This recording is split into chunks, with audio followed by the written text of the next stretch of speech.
prep. Mm-hmm. Yeah, all the prep this week, everything.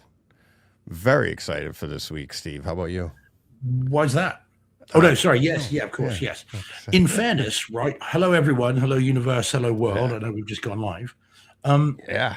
I've done more I've done something in preparation for this show that I haven't done in the years before, and I Yes. don't think you have either from Right. our contact. I've had a great week Oh my God.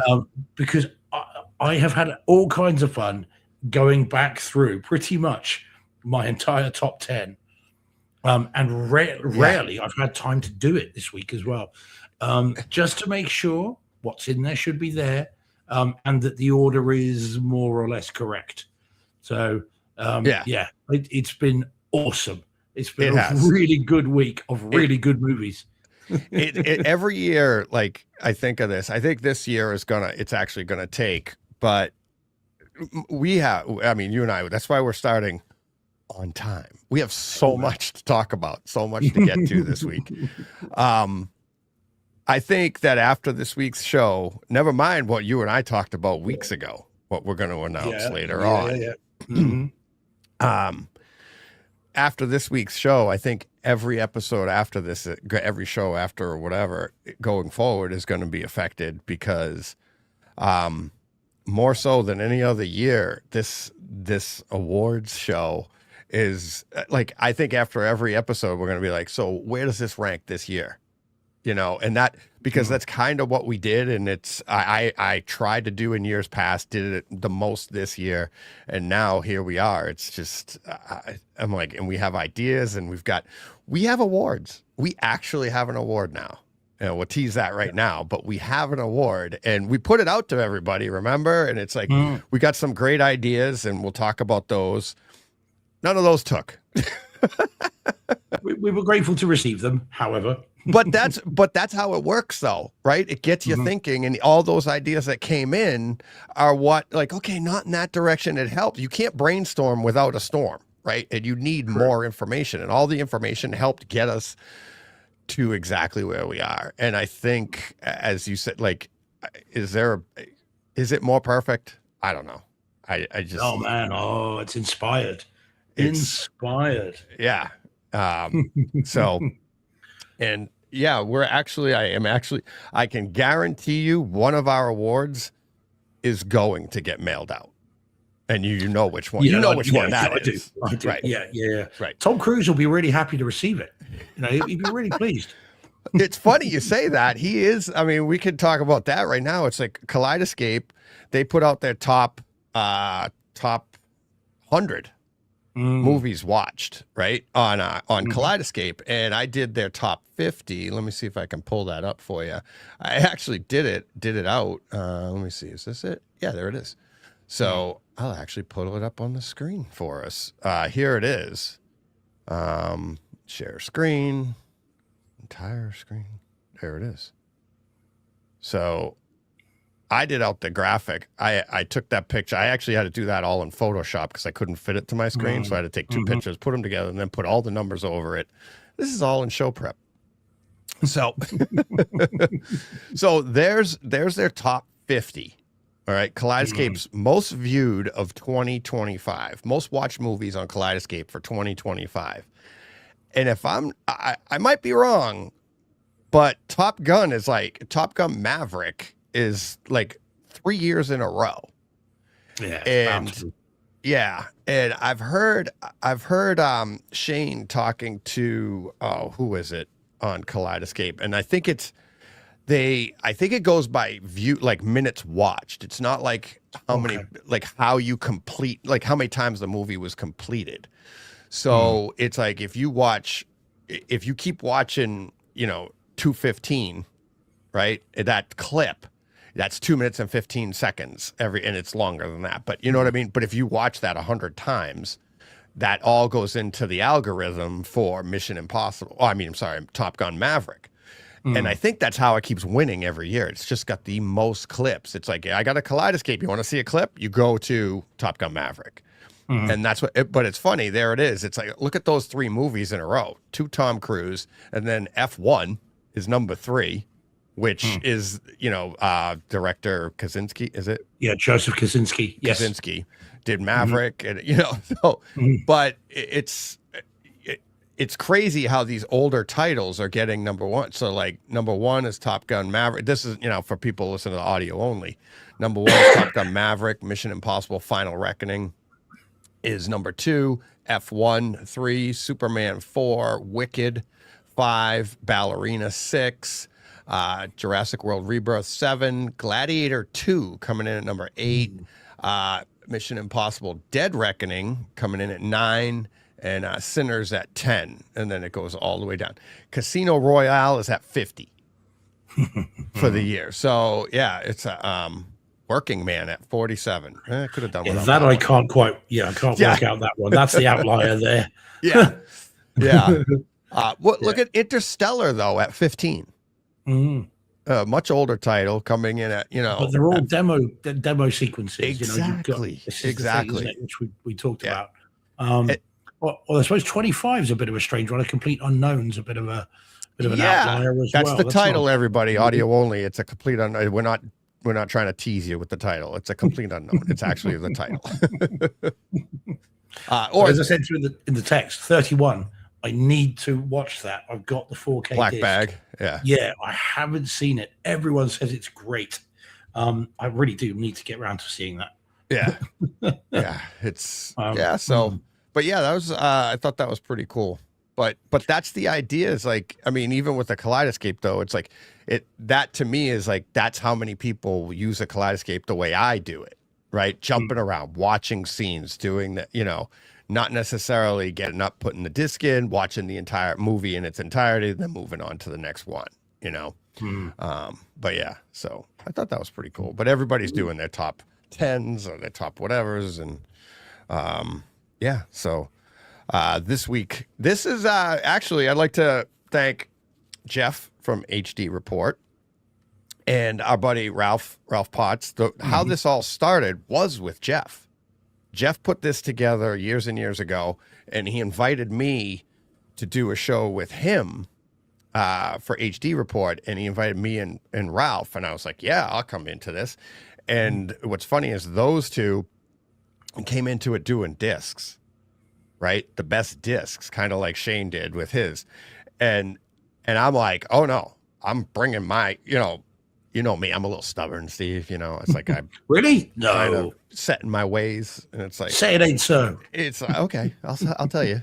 And I was like, no, I'm coming into it with experiences. And every year I made sure to come in with a few streams in there. And they're like, but that's, and we actually talked about it.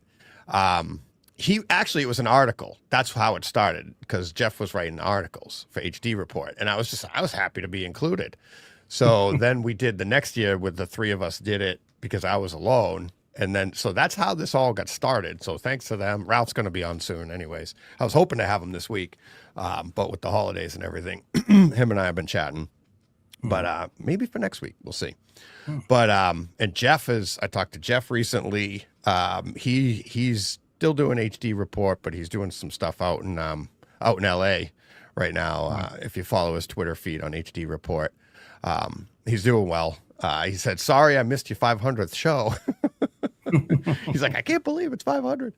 But he's been following along. But yeah, that's how it all started. It's like, I'd never set out to do this like as an idea. I was doing my thing, but hey, this is how things happen. And here we are. It's like, how many years have we been doing this now? This is like fourth. I think us 4 or 5. Yeah, I have them. Not 5 for me. I think you might have been. I think mine's 3, maybe 4. Yeah, okay. I think so. Might be 4. Yeah. So I got just whilst you're looking at that, Paul's in the chat from Paul Frederick from PF Productions, saying what he thinks the top 5 will be. Paul, I'm not going to give anything away other than to say 2 of those aren't even in our top 10. Let me see. Where is it? I won't read it, but I like having Paul's up. Oh, I bet the top 5. Oh, so you put it up. Yeah, sorry. Well, House of Dynamite, F1, Weapons, Warfare, and Sinners. Yeah. 2 of them aren't even in the top 10. Yeah. Yeah, it's like top 5. We'll include. He gives 5. So he's saying, I'll bet will include. That is the 5. If that's your bet. Yeah, there are 5. Yes. Yeah, it's like, but you know what I mean? Like he's like, I'll bet the top 5 will include 1, 2, 3. Oh, there's that 5 of 5. Yeah, that's 5. 1, 2, 3, 4, 5. So yeah, that is not the top 5. Let's see, 2 of them, 3 of them. Oh, sorry. Yeah, taking it down. Sorry. 3 of them are. 2 of them Three didn't make the top 10. Yeah. 2 of them didn't make the top 10. One of them, didn't make the top. One of them didn't make the top 15. Yeah. True. Yeah, that's right. Yeah, it did. Okay. Yeah. Which I think is going to put the cat amongst the pigeons a bit. That's that. And you know what's funny is whenever you read these things, whether you're going back to magazines from years ago, there was always, you're like, how did they not include that? And you're like, that's the point, right? We don't, I mean, and now that we're doing our own, we say it every year. It's like, you don't do it on purpose. It's literally how it happens. And then you're like, it's like, although this year, again, as we were just saying, a little while ago, I think more care has been taken with me, and I think with you, in terms of, because there's been so much quality this year, I've genuinely taken time to rewatch them, loved every second, and make sure the order just about reflects, for reasons we'll go through, an order. But the reality here is there's been so good this year that you can kind of, just poke a stick at any one of these and be like, well, that could have been number 1. Yeah. So good this year. Normally we have 3 or 4 that are vying for top spot, but I've got 9. You were saying and I agree with that. It's like our top 9 could all be a number 1, and I could look at and I did. I looked at, we put our list together. We knew our list a week ago, right? It was pretty much a week ago. I think by Wednesday we knew what we had. And John included in this list. Yeah. So John's been added into this list, and so a week ago we knew, but then you start, like you said, I went through the week and I've watched pretty much every single one of the top 10, except for one. And that would be the one we're talking about. But every single one, I was like, all right, maybe I'll move this to number 1. Maybe different. There's so much. Each one utilized the medium so well that you're like, oh my God. And when you're into it, then that's part of that's what it's about, right? The experience. So when you're into the experience of it, you're just like, oh my God, this is, this has to be it. When you do scene by scene, it's not necessarily as impactful. But yeah, and 2 of these movies I watched for the first time this week. Yeah, well, that's it. Exactly. There's a couple here. I want to know what you think of them. Yeah, I know they're on your list, but we haven't. Had you seen them? One of them, I know one of them that I saw you had already seen. Yeah, and I was I wanted to get to it this week. And the other one, I think you saw for the first time, though, right? No. Oh, you've seen that one? The end number 9? Yeah. Oh, no. I've reviewed it on the show. Oh, you did? Okay. Yeah. And John saw it too. And then but it was, it's get way back. Yeah. A lot of people had seen that. Told me to see it and everything. Yeah. Oh, it's great. Yeah. Oh my God. It's, but yeah, it's so much to get to. And then and on top of that, new movies are dropping. I can't wait to talk about. You have one you've already started for next week. Mine's on the way. I have another one that dropped today. I'm dying to watch. Which I think I know what that is. Yep. But it's I don't know. It's such a tireless job. It's just so it's a tough job, but someone's got to do it. Yeah. I did see something, was it on Twitter last night? Can anybody watch 1,000 movies in a year? And that'd be like, you'd have to watch 3 movies a day all year long. And I was like, oh, if I got paid to do it, yeah. Well, I'm not even sure I could do that, to be honest. Not every day. I mean, don't get me wrong, it's lovely Yeah.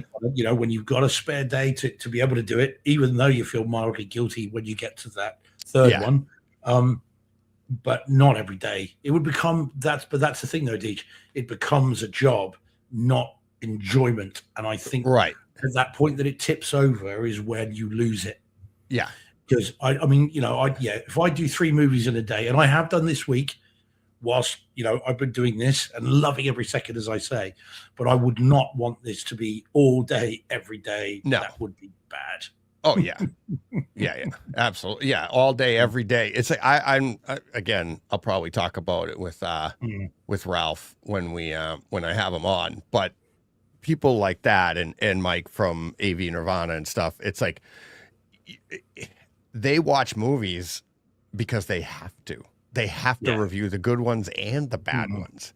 That's hard. It's like we do that. We do what we want here. We get to watch. If we think it's bad, we don't watch it unless it's you and you're like, I think this might be bad, but I'll try it. The trailer looks awful, but what the hell?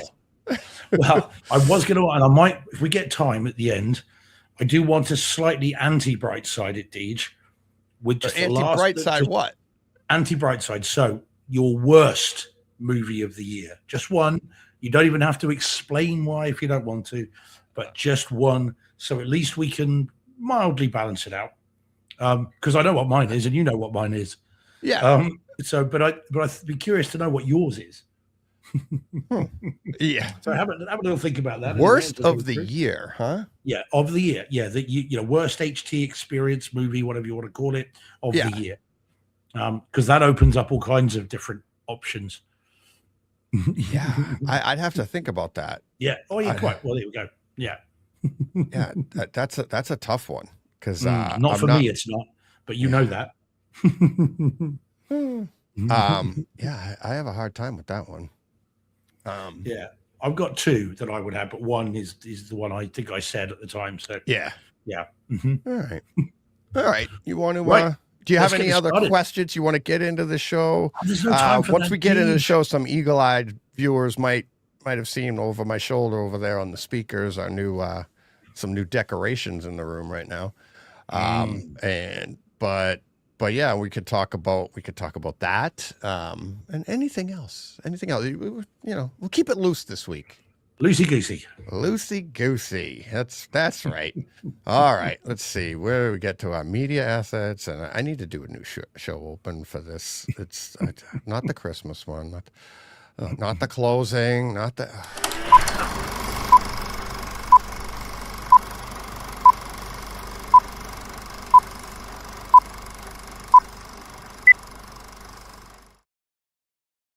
We are Brightside Theater.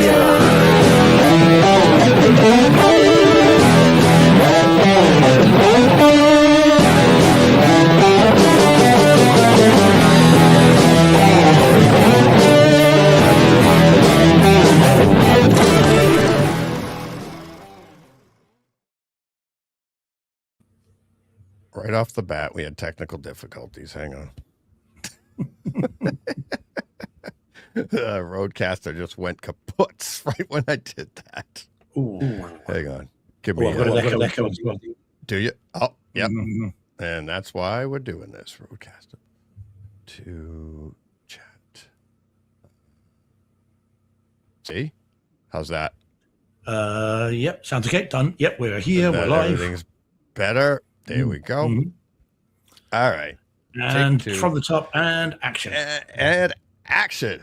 Hey, home theater nerds. Welcome to the Brightside Home Theater Podcast, a multi-award-winning and giving home theater podcast that's all about the experiences, the sights, the sounds, the multi-award-winning and giving scenes. There we go. All right.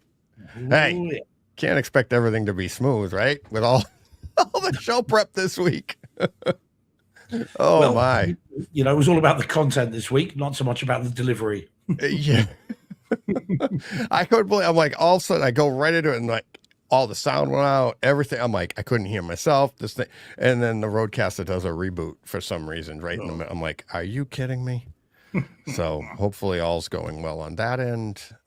But yeah. All right. Okie dokie dokie. Wowzers. What a week. What a week. What a week.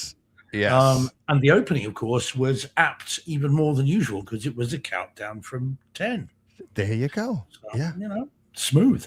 And so, in true fashion, we didn't rehearse a damn thing. How do you want to start this? You want to go over the award first, and then we'll go. Yeah, over... yeah. Because people need to know what we're giving out. You can't give out an award without telling them what it is first. So, I think it's time for you to lay upon the viewer and or listener the awesomeness that is the award that you came up with.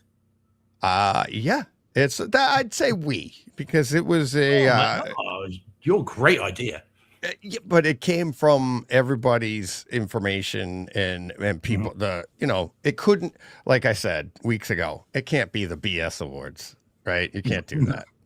No, and it's like, but. So we got it, Bright Side of the Force Awards, the Big Banger, the Beamers. That's a whole other contest.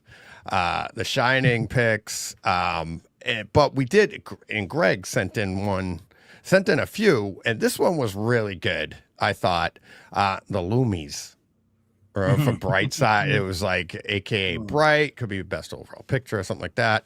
He said the Woofies for best bass. He also said the Briggsies for obvious reasons, but that's just too on the nose, right? But all of this, and it was like even the Briggsies idea kind of got the Loomies, the Briggsies, the Big Banger with Big Bang Theory.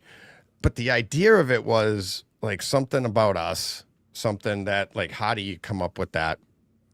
And I'm sitting here, and what do I always say? And it just hit me one day last week, like a lightning bolt. Like literally, I was sitting here. There's something on my desk that I'll tell you about in a second, and I saw it, and I'm like, yeah, how can I incorporate that? And like when I say this hits you like a lightning bolt, it's like you get an idea, and it's like in a millisecond, every other thought falls into place because you're like, okay, so there's something sitting on my desk that will become the award, right? And I'll reveal that in a minute. But then I was like, well, the Oscars or the Academy Awards, they give away a statue, but the statues are called Oscars. So what do we give them away? Like, what do we name our award, right? Because it needs a name, because you can't this, although we could.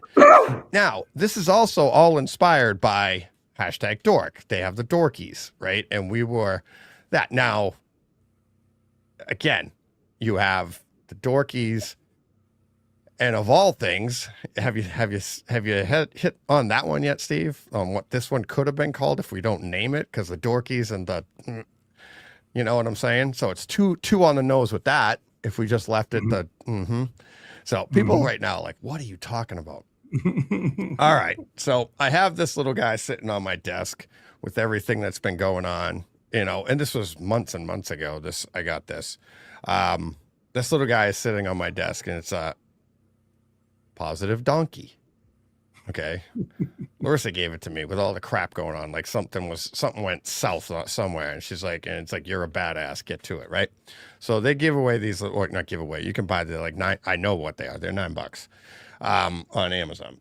So I'm like, oh, we could give away a donkey, because I've always said we're like donkeys. I'm a donkey in the basement. I'm an idiot, right? Come to find out the story behind donkeys, they're one of the most intelligent animals, hardworking. So I always like that. It's like a way of talking bad about yourself, but you're really not. You're like, I'm just a donkey. So awards could be a donkey. But then, and again, like I said, like a lightning bolt, this all hit me in like a millisecond. What could we name it? And I'm like, the Oscars are the Oscars. I'm like, what could we name this thing? I'm like, I can't even remember what names I had before I came up with this, but how do we end the show every week? And that's where I told John about it. And John was like, John had a good name that it was pretty funny, but yeah, here we go. Drum roll. And now we got the dogs going off. They're all excited about it too. How do we end the show every week? Hey, Fred. Right. And I'll say it again here for new listeners. We haven't talked about this in a long time. Do you remember where that came from? I didn't know. Yeah, no, I didn't know until you told me. Really? This week. Yeah. Oh, okay. I didn't know. I forgot to ask, to be fair. Yeah. Listeners have asked in the past, where did that come from? And I've told people, I think I said it on maybe a Takeover Tuesday or something like that.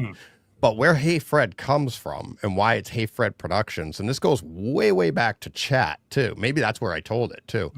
That it was always Hey Fred Productions. So where Hey Fred comes from is my dad. He worked in a cubicle in a big computer company. And back in like the 70s and stuff, it wasn't cool. It wasn't cool. You weren't allowed to be like lovey-dovey as a man.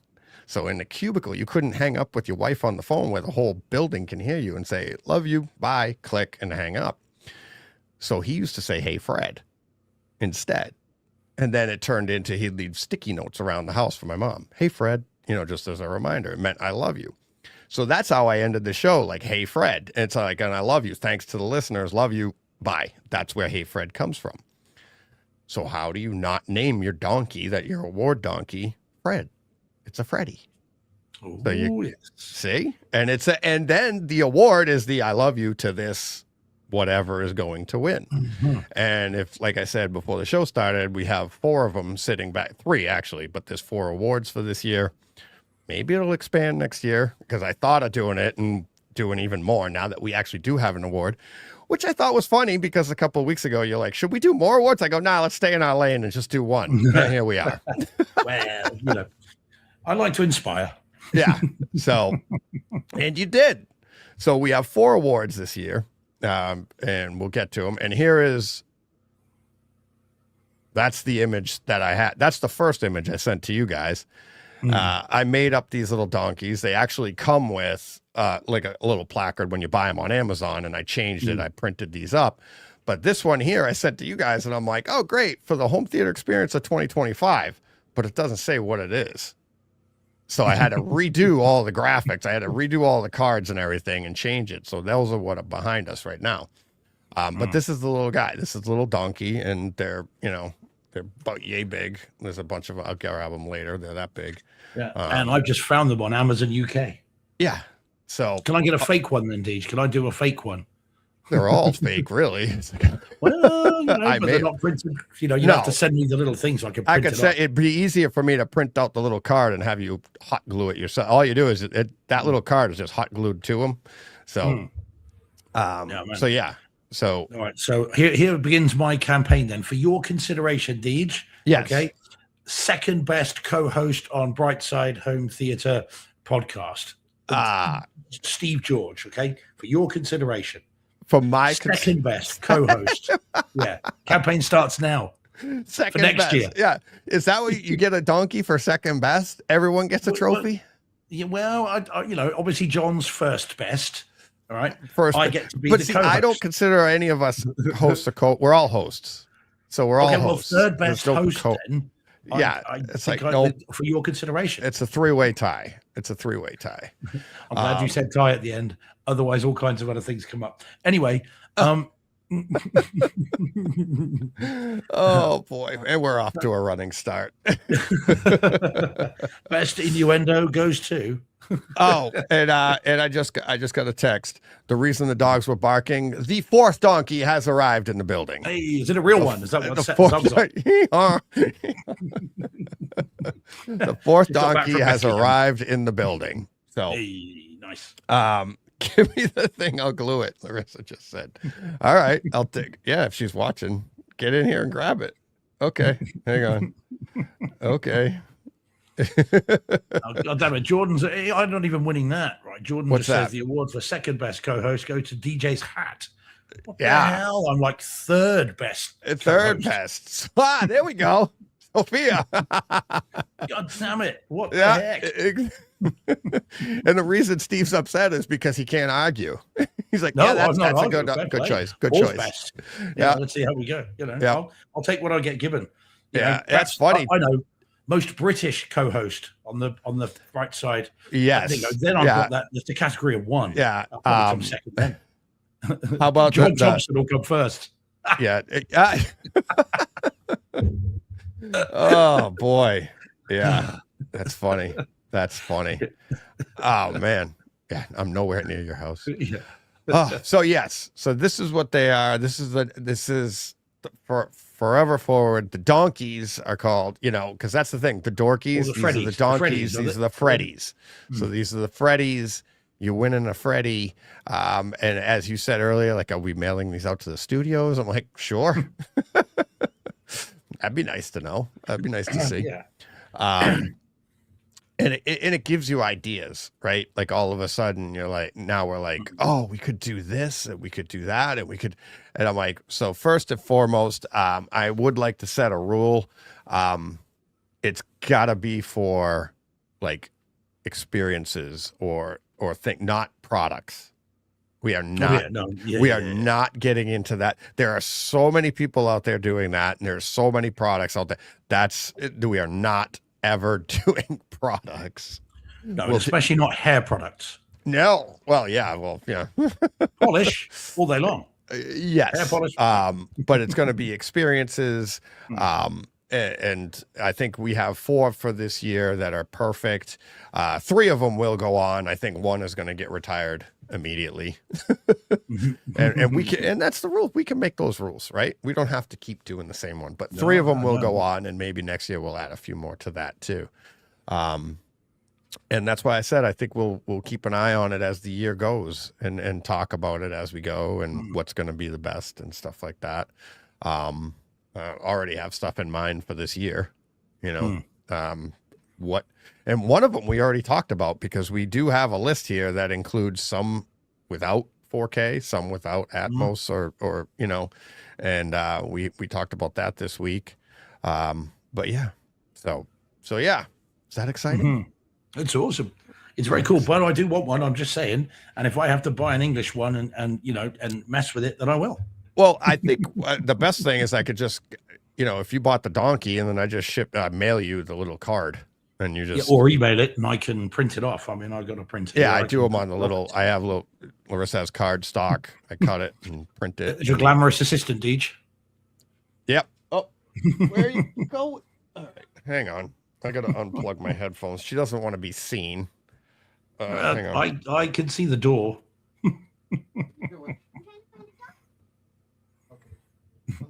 Where's the... there we go. There you go. Very glamorous assistant. Thank you. See, this is like in the award shows where this would normally be commercials now, a break, and then we come back and it's all smooth. All right. There we go. Right. Can't hear anything, but now I'll plug back in. Now I can. Okay, you there? I'm here. Normally, I was just saying, normally in award shows, that's where you cut to commercials. Yeah, we don't. Why you sort all that up, Yeah. Man. Brightside Home Theater brought to you by. Yeah. So I have 3 of the awards here now. One is in production. Okay. Yeah. One is in production. But yes, so I have 3 here. So yeah, you want to get to, why don't you start us off with, let's say hi to the chat. Let's do that. Yeah. I was going to say, because there's plenty of people in, and it's just polite, dude. It's just polite. It's fair.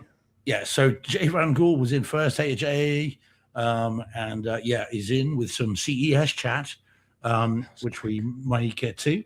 Dom's in, bonsoir Dom. How you doing, buddy? Steve Hat's in the chat. Hey, Steve.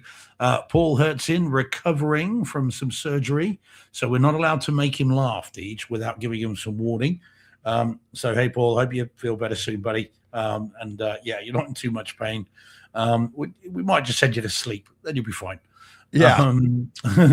Elahi Diaz is in. Feliz Año Nuevo.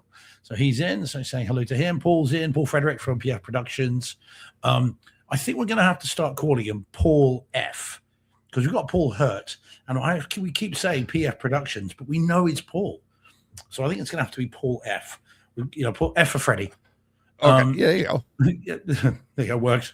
And Jack Lee's in. Hey, Jack. I don't know if you're back in Oz yet, buddy, or whether you're still in the UK, but hope you're doing okay. And Jordan's in. Hey, Jordan. Happy New Year, buddy. Vibe Installs is in. Holger's in. Hey, Holger. Good to see you, buddy. Captain's in. And I think I saw C Big is in as well. Scruffy Kingman's in. Hey guys. Eric Ridgely's in. Hey buddy. And who else did I see as well? Yeah, C Big's in, as I said. Say Marcus. Yeah, Scruffy's in. Blind Guy's in. Hey buddy, good to see you again. Wave. Yeah, Marcus is in. Yeah, go wave. Honestly, you're gonna get us into trouble, Deej.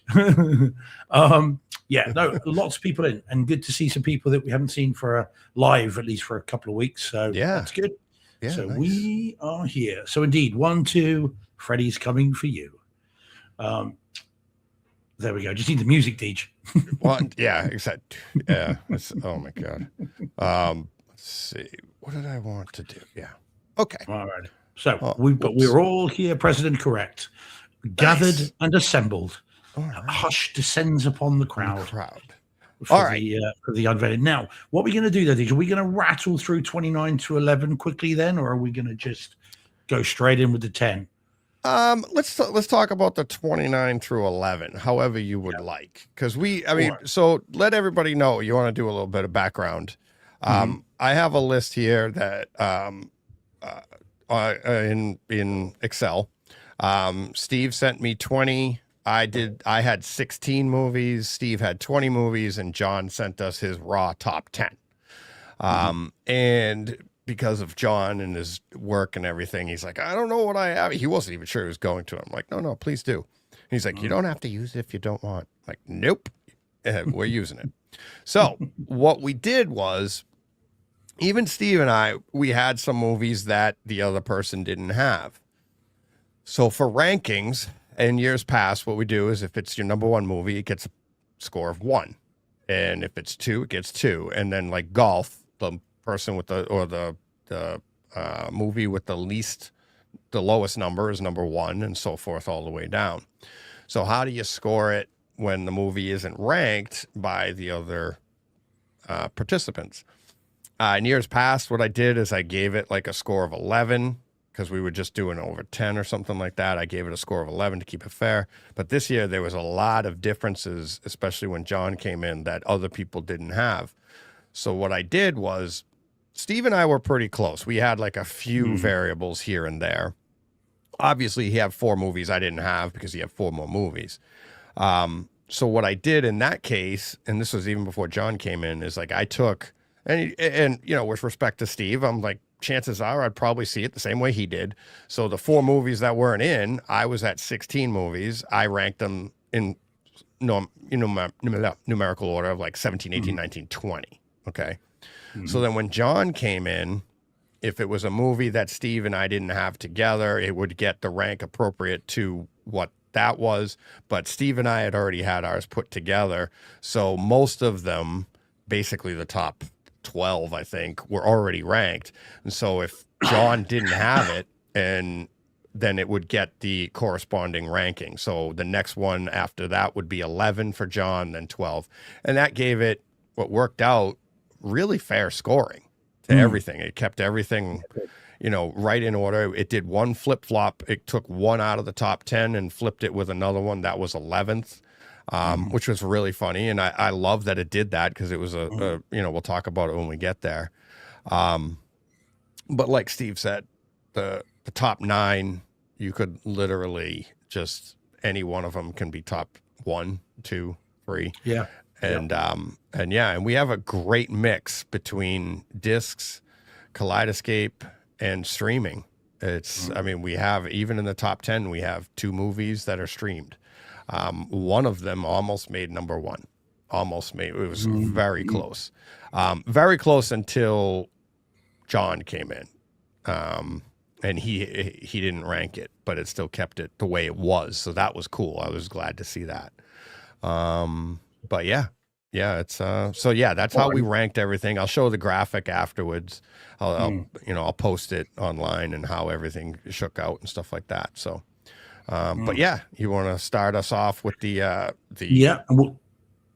29th honorable mentions? Yeah, now that's what these are, aren't they? And they are all from this year. So there isn't an honorable mention for Monster Calls Paul F, but that doesn't mean it's not a great disc.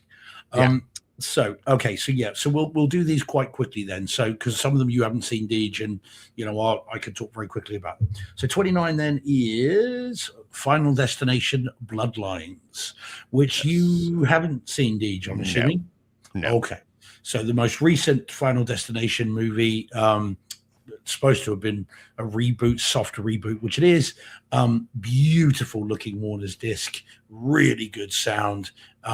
And very, very cool indeed, but just not as cool as the other 28. But still very, very good indeed. So 28 then is one you've seen, Deej, and that is the reissue but new to 4K edition of Rush, which I had put quite higher on my list, although not in the top 10.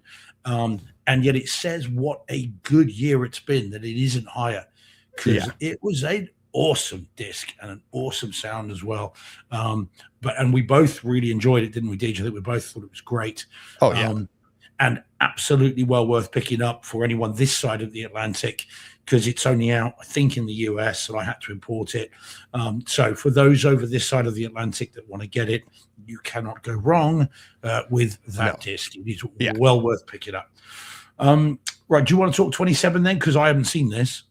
Okay, so 27 comes in via John. Neither of us had it listed. John had it ranked as his number 10 movie. Netflix's The Old Guard 2. And when this came out, I believe it was in around July or August of this year. And the two of us raved about it. I loved the first movie, really enjoyed the second movie. The image quality, it's Netflix, right? And just looking at our list here, it's like Netflix is really jumping to the forefront for quality production, audio, video. It's in 4K, Dolby Vision, Dolby Atmos. The first movie was a stunner, and the second movie, same thing. It was, in years past, this would rival discs. It's that good. But now discs are getting better too, which is kind of what we always thought would be happening, right? It's like when you think streaming is going to get better and catch up to physical media, well, physical media is not going to stand still. They want you to stream it, and they want people like us to to seek out the best possible, right? And if they're both the same, one of them's got to go. And I don't think the studio, as much as everybody says, physical media is dying, they don't want it to. It's a moneymaker, right? So you need to keep that in mind. Okay, this is the first example at 27. This is the first of many examples we're going to go through of streaming media being in there. So Paul F., newly dubbed, says, are these sound and image ranked only, or does the story of the disc factor into? It's all of it, Paul. It's all of it. We're talking about the experiences here, and where one rises above the other. So where it's an okay story but an awesome sound mix, we will say that. So we'll explain why it is we like it. But overall, it's the experiences. So we're not just doing one or the other. So just so you're aware. Okay. All right, so 26, that is Minecraft. Seen that, Deej? Well, actually, along the lines of that question. Oh, yeah, go on. Sorry. We do have question, are these sound and image ranked only, or does the story and disc? So we do have some awards coming up where it would be sound or image. Oh, yes. Yeah, but we'll flag that, won't we? Yes, of course.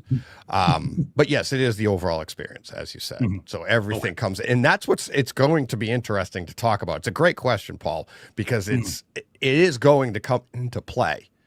And if people see our rankings and then see our awards, they'll be like, well, how did that one win, but it didn't have any of the other things? And it's a great question, Paul, because it's like, that's why we get into, it's all about the experiences, right? Yeah. And it's like, you can have the best audio, but it doesn't mean it's the marriage of everything, right? So, all right. Okay.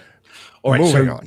Yeah, because we've got to rattle through these. So Minecraft, have you seen that yet, Deej? Minecraft? The Oscars always go long. Are we going to have some music if we start talking too long?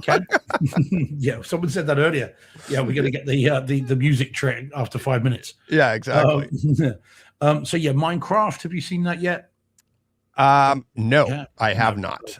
I have So not. I've seen it twice. I saw it in theaters, saw the 4K disc. This is our 26. Yeah, really good disc. Another Waters disc. Waters dominate this list. Actually, they could be the most awarded home theater studio for us anyway this year. Wow. So it's another Warner's disc. Yeah, lovely, three-dimensional, really, really good, but not as good as up there as some of the others that we're about to talk about in a little while. But still, very, very good. Mhm. And I felt remiss in not at least acknowledging that it is very, very good indeed. And of course, we talked 6-7 a lot this last few weeks. Yeah. This was the previous meme that was everywhere, which was Chicken Jockey, which got Oh. everybody all excited. Okay. Don't ask me why, Deej. I don't know. Kids today, eh? Kids today. But there we go. All right. So 25 then. This will be another one for me. This is 28 years later, because I don't think you've seen this one, Deej. Nope, I have not. Okay. I almost was going to try to take it in for this week, but you had it ranked at 14th. So I didn't see I mean, if you had it ranked higher, like in the top 10, I might have tried to. Yeah, give it a go. But it was at 14. You had it at 14, and even like Minecraft, you had it 17. Yeah, and Rush, you had it 19, and Final Destination was your 20th. So I'll let those scores as we go as well. But well, and of course, you've got to look forward to your favorite title of this year, Deej. 28 years later, The Bone Temple is coming out in a couple of weeks. Oh my God! Jeez. Look out for that. But yeah, 28 years later So now. bad. That's a Sony disc. Looks and sounds great.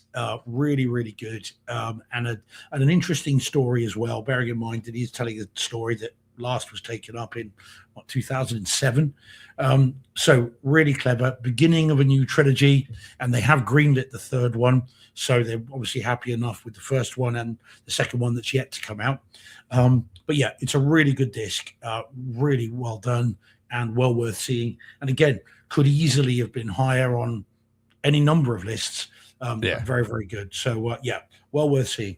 All right. All right. Right. Well, Next you need to see one. the next one then, because I haven't seen this. Okay, next one. I saw most of this season 2 of Wednesday on Netflix. Another streaming one. This coming in from John. This was his number 9 ranking. And again, another quality production from Netflix. If you've seen this series, it's in Dolby Vision, Dolby Atmos. It's dark. There is a lot of dark. So like the picture quality in this and the detail in the shadows and stuff, very, very good. This series, I loved season 1. Was really enjoying season 2. Honestly, don't know why I fell off of it, other than just everything else that I'm doing. But yes, very, very good quality. And again, another example of how good streaming is getting. But Wednesday season 2, if you love season 1, definitely start season 2, and you will be happy with the overall experience as well. So, all Okay. right. All right. So 23 then is a Sony disc. This is Until Dawn, which John and I both reviewed in consecutive weeks, if I remember rightly. And I think he reviewed it when I was down. I was away. So I okay. watched it one week, then I was away, and he watched it in the interim. So yeah, Sony disc. This one, very, very nice. And I toyed with putting this in my top 10. I really did. But again, because of the quality of all of the others, it just pushed it out. Where did I have it on my list, Deej? What number 16. did I have it? There we go. So 16. yeah, I really did kind of wrestle with that. Yeah. It's really, really good. Looks amazing, sounds really good, and it's a fun story, horror story, a bit of a Rashomon style. People come across a hotel, they go into it and realize that every night they die, and they relive the same night, dying again and again and again. Yeah, until Groundhog they Day. fix what's going on. Yeah, exactly that, with death. It's really fun, and I did enjoy it, and it's well worth seeing again. It's a great experience, just not to the quality of all the others. And it is funny. You're like, I messed with putting it in your top 10, and it came in 16. Yeah, well, quite. right? Yeah, Out of 20, yeah. you know, and you're like, and it's like that hard to pick because you're like, once you move something, everything slots down. You're like, oh, I can't. No, it's not better than that, but it is better. It's so hard. Yeah. Next, at 22, this one here I had on my list was my 16th. Could have been higher. I actually had it higher ranked. No, I'm sorry. Did I have it? Yes, I did. I had it. Oh, you had it. Oh, you had it 18th. I had it 15th. I'm sorry. I was looking at the. Yeah, I mean, again, it should have been higher. Yeah, it's so yeah. So this one here is it's Dirty Harry. You had it on disc. I watched it on Kaleidoscape, 4K, Dolby Vision, Dolby Atmos, on both mediums, and you had it at 18th. I had it at 15th of my 16 movies, and yeah. And again, this one here, when it came out, we talked about it like this is going to be in the top 10. It is that good. We thought of this like we thought of Terminator, the quality that like the entire thing. It was like a whole new movie, right? Yeah. And again, here we go. It's like you had it 18, I had it 15. It's like, yeah, it's not really close to our top 10, but at the time we wanted it to be. So yeah. Oh, I mean, it's another Warner's disc, Atmos. You know, that they did not need to put on this. They didn't have to do that. And yet they have, and it sounds great. And it looks awesome. You haven't seen Dirty Harry till you've seen this. And it's one of my favorite movies, and they've done it justice. It's awesome. So yeah, highly recommended, but just not highly enough, obviously. Yeah. Exactly. So not on our list. All right. Number 21, another Netflix. This one here really needs the 4K Dolby Vision that it gets, and that is Sandman season 2. You talk about great special effects, great, everything, and for the video quality has to be there. Otherwise, this entire series would be awful if the video quality wasn't up to their standards, and obviously, and even the audio as well. I saw, again, this is another one I saw most of. This was John had it ranked number 8. Steve and I did not have it ranked, but it definitely, that's why I loved having John's come in here giving us this list, because it gives notoriety to stuff like this that really does deserve it. But yes, Sandman season 2, very, very good, and again, the production quality of these streams are just, are getting up there. So 20 is... Talking of which. Yep, another Netflix, Frankenstein, which we all saw, right? You saw it. Oh, yeah. And again, 4K, Dolby Vision, Dolby Atmos, quality. This was shown in theaters, a week before. John Thompson loved it. Right? Yeah, he did. He did. Didn't he love it? And then we all saw it. We couldn't wait to see it. And honestly, this is one of those ones that we were all very impressed by it. I didn't write it down. So when I made my list, I didn't see it or remember it until John put it in, and I was like, well, it's too late now. And maybe I should have wrote it down. I don't know. But it is one of those. John had it at number 7. If I had remembered it, I think I definitely would have had it, and maybe I would have had 17. I don't know where I would. It's so hard to go back through and be like, where would I slot this in? But it is that good. It is that good. I really enjoyed it. I remember. Did you enjoy the movie? You didn't enjoy the movie as much. You did love the production quality, though. Oh yeah. The audio video experience was second. Well, to all 20 of these. seconds to none. 20 seconds to none. 20 seconds to none.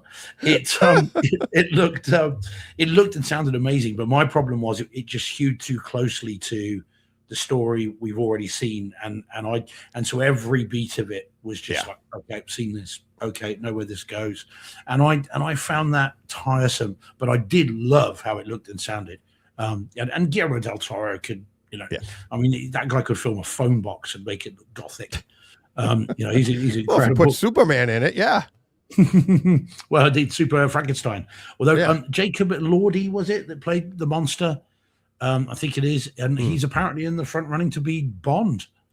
Apparently, I thought wow. way too tall to be Bond. Yeah, He's more Bond's Jack supposed to Reacher. be discreet, walk into a room, and it's Yeah. like he's supposed to look good in a suit, but not stand out like, oh yeah, There he is. yeah, there he is. But he's apparently Pick in the him out running of a to be, crowd. yeah, he would be the one that stands above everybody else. Yeah, exactly. All right, so So, next one then, set number 19. So 19, do you want to talk about did you see this at all? Yeah. Oh yeah, I did, but I never finished it. Okay. And I hang my head in So shame this is that I haven't. John's number 6 on Apple TV Plus. Yes, this is Chief of War, which John and Jason I both Momoa. raved about. Yes, yeah. Mainly, most of the time they're speaking in Hawaiian, and it's subtitled. There's quite a bit of English as it goes on, but it's a beautiful looking and sounding series. And I think it's the last 2 episodes I haven't seen. I just fell off it. But I do need to see them. John and I both raved about it. We both really liked the series. I'm not surprised that he's put this in here because, as I said, he really, really enjoyed it. It didn't really occur to me to put that in. There are, in my view, better experiences. And so it wasn't even on my top 20. But that's not to necessarily disparage it. Again, it's a hell of a list this year. So, yeah. But anyone that hasn't seen it, I do recommend it. And it is well worth seeing. Yeah. As I know John would say, were he here. Yes, he would. Absolutely. All right. Okay, right. Next one. Here's some controversy then. This is our first controversial one, I think, Deej. Really? In terms of our numbers. Yeah. I think Really? a lot of people would have put it higher.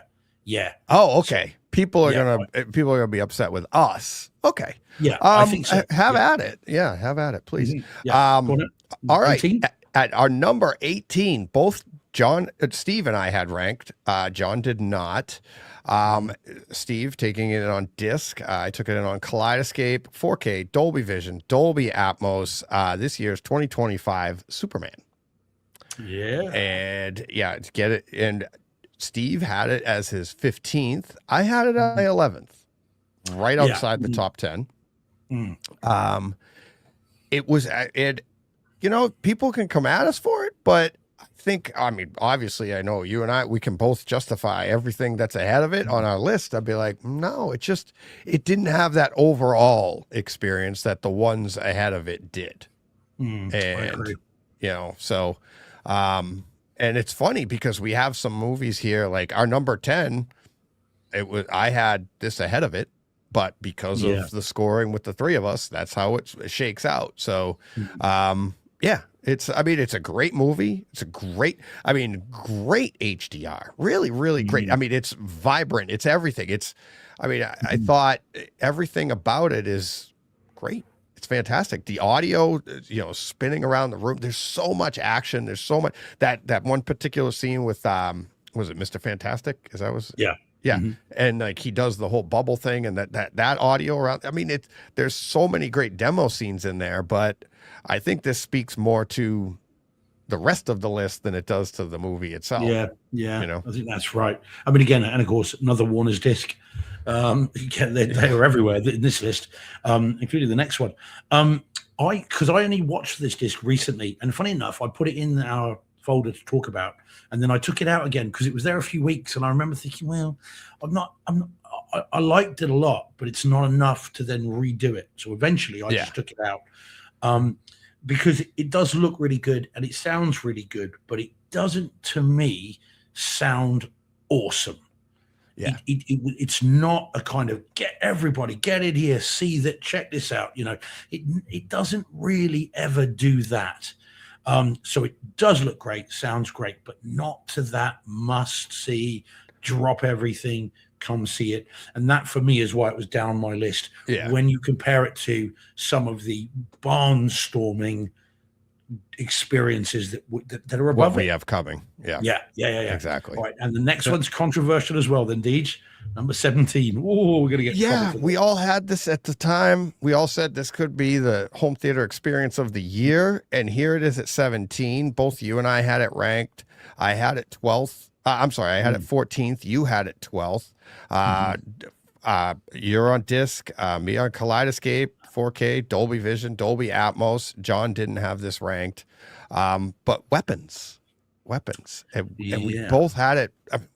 Couldn't talk more glowingly about it when we reviewed it on the show, and then Well, here it is at 17. well, in full disclosure, Deej, I have only seen the stream of it. I rented okay. it because I've got it waiting for me to go and get it. Long story, but anyway, I need to pick it up. So I've only seen the stream of it, which is why I couldn't put it higher. And I've only Okay. seen it once. And if ever there's a movie that needs to be seen more than once, Yeah. especially after a few days to let it settle, Yeah. it's this one. And rest assured, I will see it again soon. But for me, it's not a showy movie. I didn't think that it was a particularly showy audio and video experience. Sorry, dry throat again, guys. Apologies for the coffee. Still not. You could probably hear in my voice. I've still not quite kicked this cold. And it wasn't. It's a very interesting story, very unusually told. But I didn't find it a barnstorming home theater experience from the stream. I make that clear, not the disc. And it may well be very different on disc, but that's why it was lower for me. Yeah. But I get that there are a lot of people that say Weapons is their movie of the year, and they put it higher than other horrors and say this is a 2025 movie. But not for me compared to some of the other very cool And what's stuff. funny is you had it higher ranked than I did. You had it 12th. I had it 14th. And I again, everything that comes after it in my rankings, I'd be like, no, I just didn't. I remember some of the HDR. I remember commenting on it, how good it was at the time. And like, you needed to have that rich HDR experience for the storytelling. And, but then at the same time, I thought the audio was excellent as well. And but then when it comes time to start ranking, you're like, the ones that are ahead of it, you just can't argue. You can't. So, all right. Number 16. This is John, and I couldn't agree more. And I love that he put this in because it's another one that maybe I should have remembered. But John had it as his number 5, Disney Plus's Daredevil Born Again. And the story itself, people complained about not enough Daredevil, too much. I loved the story. I really did. I enjoyed the story. I loved the storytelling. I thought the opening episode got a little wonky there with some of the action. But then that kind of tempered and played out. They did use variable aspect ratio, which kind of screwed with you only a couple of times in the entire series. Which if you're going to do it like all the time. Don't just do it like once or twice in a, 8 episode series. But yeah, I thought the production quality of this video audio, was excellent. Absolutely excellent. I can see why John had it 5th. And it gets Disney Plus in there. Disney, but they've all been it's funny. The only one, and we say it every year, the only one that isn't in here is Amazon. Their production quality, just their, content hasn't made it. I don't think they've ever made it. They might have had one. Tomorrow War. The Tomorrow War. Tomorrow War was one. And I thought, what was the Lord of the Rings one? Oh, yeah. Wasn't that the Lord of the Rings, or was it Rings of Power? Yep, Rings of Power. That might have been in there. I think season 1 we talked. I think we put in there. Yeah. So I still haven't seen season 2. Need to do that. All right, for another week. All right. So now top 15. Now then. Now we're into the top 15. If you want to take this one, since we both had it ranked, it's pretty bit close too. Yeah, it's a bit of a cheat. 15. Well, you had only the second. Yeah. Yeah. Okay, so this then is Tron / Tron Legacy. Yes. No one come at us for this. We put 2 into 1. Well, to be fair, you had Tron Legacy, and I couldn't. I had already ranked them myself, and I couldn't decide between the two. So I put them together because I thought the video on them both and the upgrade, it's all part of that story. Obviously, Tron Legacy being the more recent one is gonna have a leg up. But I thought what the work they did on the original, it deserved to be included. So that's why I did. I made the executive decision. Tron Legacy, putting them in there. And you had it at 13th. I had it at 12th. John didn't have it ranked. So Yeah, Tron Legacy is just ridiculously three-dimensional, and that's why I had it there. By the way, public service announcement: tomorrow, Tron Ares is on Disney Plus, Oh. IMAX enhanced. By the oh, way, okay. yeah, so it's not out on disc here until Monday, so I'm going to watch that tomorrow So if I that can. So I can that compare could the be two. up for a Freddy Yeah, next year because I yeah, it could. that Yeah. I've seen I have it on Kaleidoscape already, and it is very good. Yeah, oh, So I'm looking we'll forward be to that. talking I haven't about seen that. it at all yet. So anyway, yeah, so they're both great, as you say. I agree. Tron Legacy, awesome. The slight edge to Legacy in terms because, as you say, it's newer, and you've got the variable aspect ratios, which just make it go Yeah. crazy.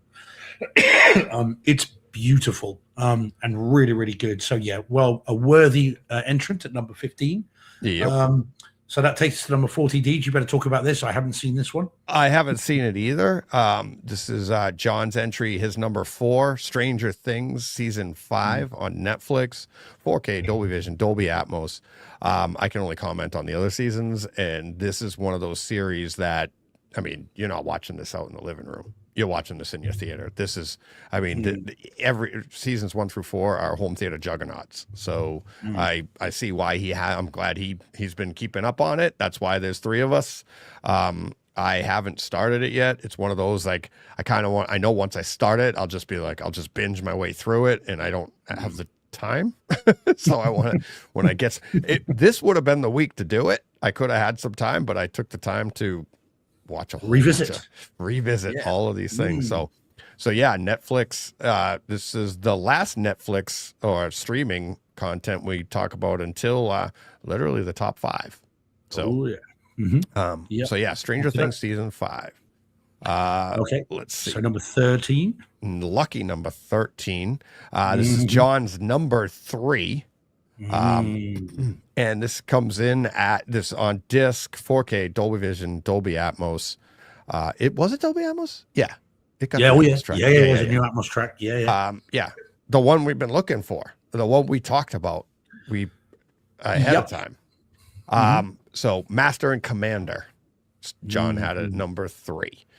Some people were disappointed in this. I think you were one of them, Steve. There we go. Yep, I wanted. You wanted I've more been bass. looking forward to this. Yeah, I've been jonesing for this disc forever, and of course, we had early advance notice that it was coming, months and months before it was announced, and I had heard and thought that it was going to be, it not just look good but sound good, and yet the bass was lacking for me. And I get why we talked about why didn't we ad nauseum as to why the bass may not be as fulsome as it could have been. But I was still disappointed with it. And I again, it does look great. It sounds good. The envelopment's there, but it's the bass that just feels wrong. It just feels thin. It feels. You just wanted more. Yeah. Right. Yeah, exactly. More impactful. I wanted the room to move, and it doesn't. It just, it's disappointing. Yeah. And it's why I don't think I even had it in my top 20. Yeah. And yet, who would have thought it? If you'd said to me last year, because we knew it was coming. When this comes out, it won't even be in your top 20. I would have said, get the heck out of here. But, there it is. Yeah. So, all right. That was, And so now we're this is the next one, Deej. This, it's so funny. This was my, I had it ranked number 10. You had it just outside the top 10 at 11. John didn't have it ranked. You have it on disc. I have it on Kaleidoscape, 4K, Dolby Vision, Dolby Atmos. I raved about this movie. I could not wait to talk about it. I was like, this is it. This was early in the year. I was like, this is the number 1. This is it. Warfare. Yeah. Warfare. And I talked about it. I just talked about it this week with John Mensler. He texted me. I think he watched the stream and he didn't enjoy it. He's like, I don't understand I'm like, you kind of got to see it. That scene, and you and I talked about it, the scene, what is it, Show of Force, I think they call it. Yeah, Show of Force, yeah. Mm-hmm. And the jet comes in and they do it 3 times. The middle time, it's not as impactful, but I think they do that they do it outside, a scene inside, and then else. I mean, it is the way they use the audio in this movie, I thought was really, really good. I thought the weapons were all well represented. I really enjoyed it. But when it came time, I'm like, it was my number 10, but it's like I'm not going to argue over what's ahead of it. I couldn't, anyways. Yeah. Yeah. I did. First, I've seen it twice. First time I saw it was streaming, funny enough, on Amazon Prime, and I was underwhelmed for various reasons. It's worth going back and listening to the review of it because I took it to task a little bit. Yeah. But I still imported the 4K disc from the US, and I watched it again, and I did enjoy it more. The video and audio is definitely better on disc. There is no doubt about that. And I did enjoy it. It just lacks a certain something as a film for me. I don't know. It's missing something, which is why it was lower on my list, because there are some movies above it and it's certainly in our top 10 that had a visceral reaction from me. Yeah. And this just never really did that. So for whatever reason, it didn't quite land with me. And that's why it's lower for me. And I think it's probably about right outside of the top 10, given the quality of what's ahead of it. Yeah. Yeah. So, all right, here's our final honorable mention. This one got knocked out of the top 10. It did. I hate to say by John, but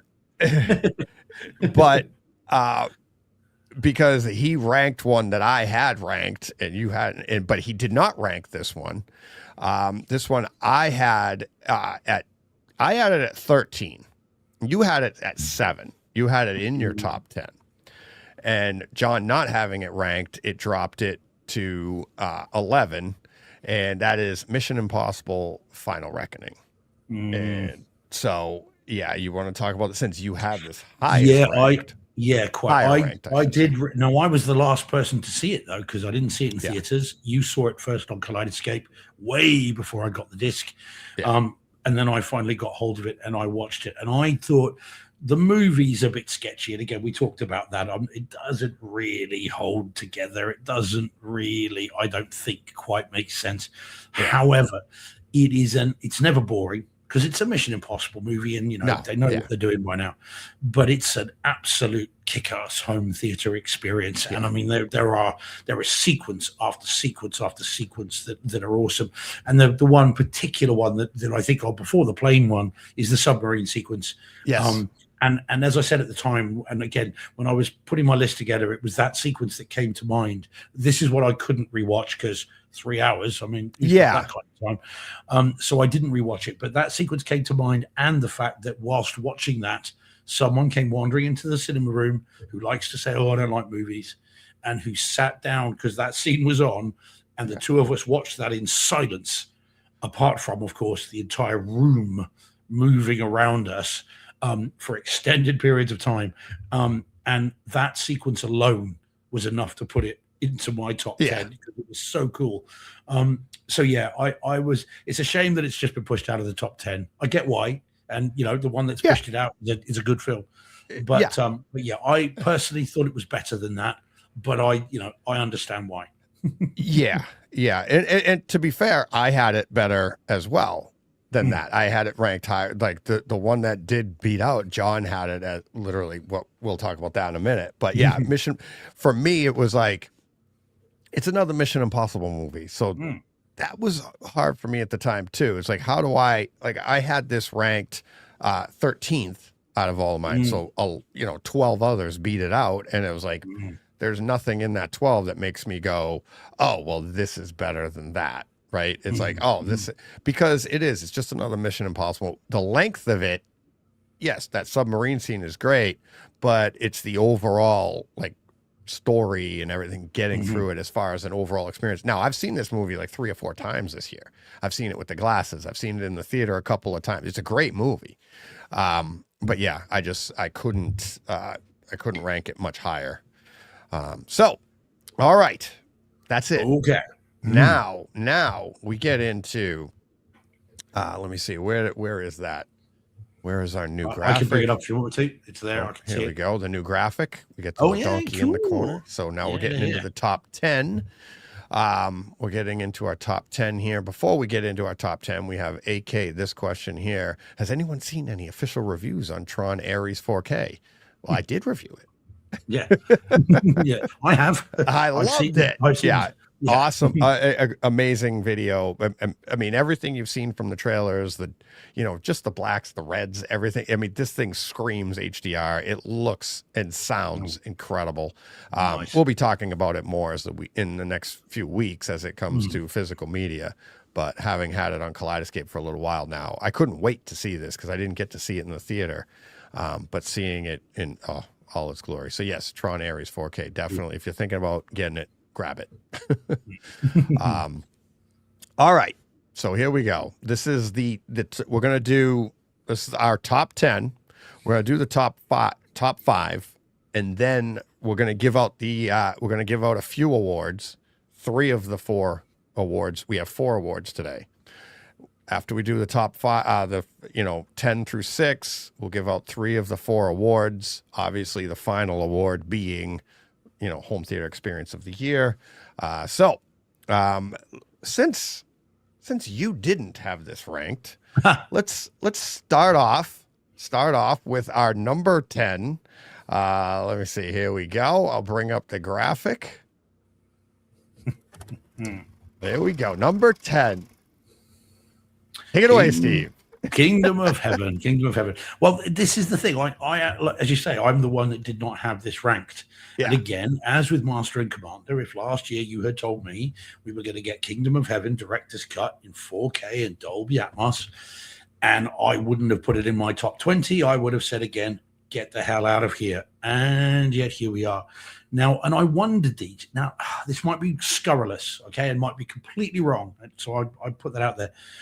I wonder if I liked this movie more than John and you, and that therefore I was more disappointed when I didn't get the video and the audio that I wanted, and therefore that's why it's not in the top 10. Because I think the movie is a masterpiece. I absolutely love this movie. As I say, the director's cut, forget the theatrical one, that does not exist in this dojo. And so it looks good. It sounded good. It just did not. I was expecting Gladiator. That's what I was expecting. Yeah. The power and the venom and the HDR and the detail levels of Gladiator, and I didn't get that with this. Even with the new Atmos track, the new mix, I was underwhelmed by it. Although I've only seen it once in 4K. So yes, not good enough for me to be ranked in my top 20 because there's so much other cool stuff. Oh yeah. So, but I get that. I see why someone would. Yeah. So I had this ranked as my 16th movie because I had written it down during the year and put it into my list. And I was like, all right, it literally was the last one I could rank. I'm like, all right, this is where I had it. And I almost didn't include it. And John had it as his number 2. So because of that, it shuffled of everything else. It swapped. Mission Impossible Final Reckoning was number 10, and this was actually ranked number 11. And then John's came in, and this is the only one that it swapped. It's the only one that it affected in all of our top 10. So yeah, it's like, and I had it ranked 16th for the same thing. It's like when we saw it, it's like we raved about it. We were talking about the picture quality, I remember talking about the grains of sand, the chainmail, everything about it. It was like, it was amazing. But yeah, I had it at 16th. You didn't have it ranked, and John had it at number 2, and so that's how it falls into place. And again, that's why there's 3 of us. I love that this is how it shakes out. So, yeah, so that's our number 10. So there we go. All right. Let's see, number 9. Here we go. This one, another one, first time I saw it was this week. Many people raved about this all during the year. We need to see this. So I'll throw up the graphic and you take it away. This is one of the, I think, probably lesser expected top 10 home theater experiences is the absolutely awesome Novocaine. Yeah. And this was the first movie I rewatched this week. I was so excited to sit down and see it again. And I loved it all over again. Such a good movie. And I get that, when you start watching it, you're going to think, what is this, some sort of spin-off of The Boys? Because you've got Jack Quaid playing essentially the same role that he played in the Boys, essentially, until he gets superpowers, of course. And then but it's great. It's great. And what I didn't realize until I rewatched it is it's a Christmas movie. Yeah. Which I did not realize till I started. I love how it begins as one thing, which is a little bit of a meet cute rom-com. Begins this way for the first sort of 10, 15 minutes, and you think, right, I know where this is going, and we're in this lovely little groove, and we know what's happening.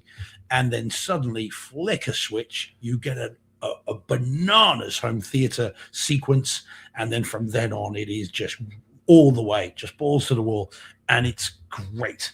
I loved it then, and I love it now. And I think it's fantastic. Now, DJ, your first viewing, what did you think of it? I mean, the movie itself, I think, is bonkers. I love the idea of it. It's just, I mean, the entire thing is cringeworthy.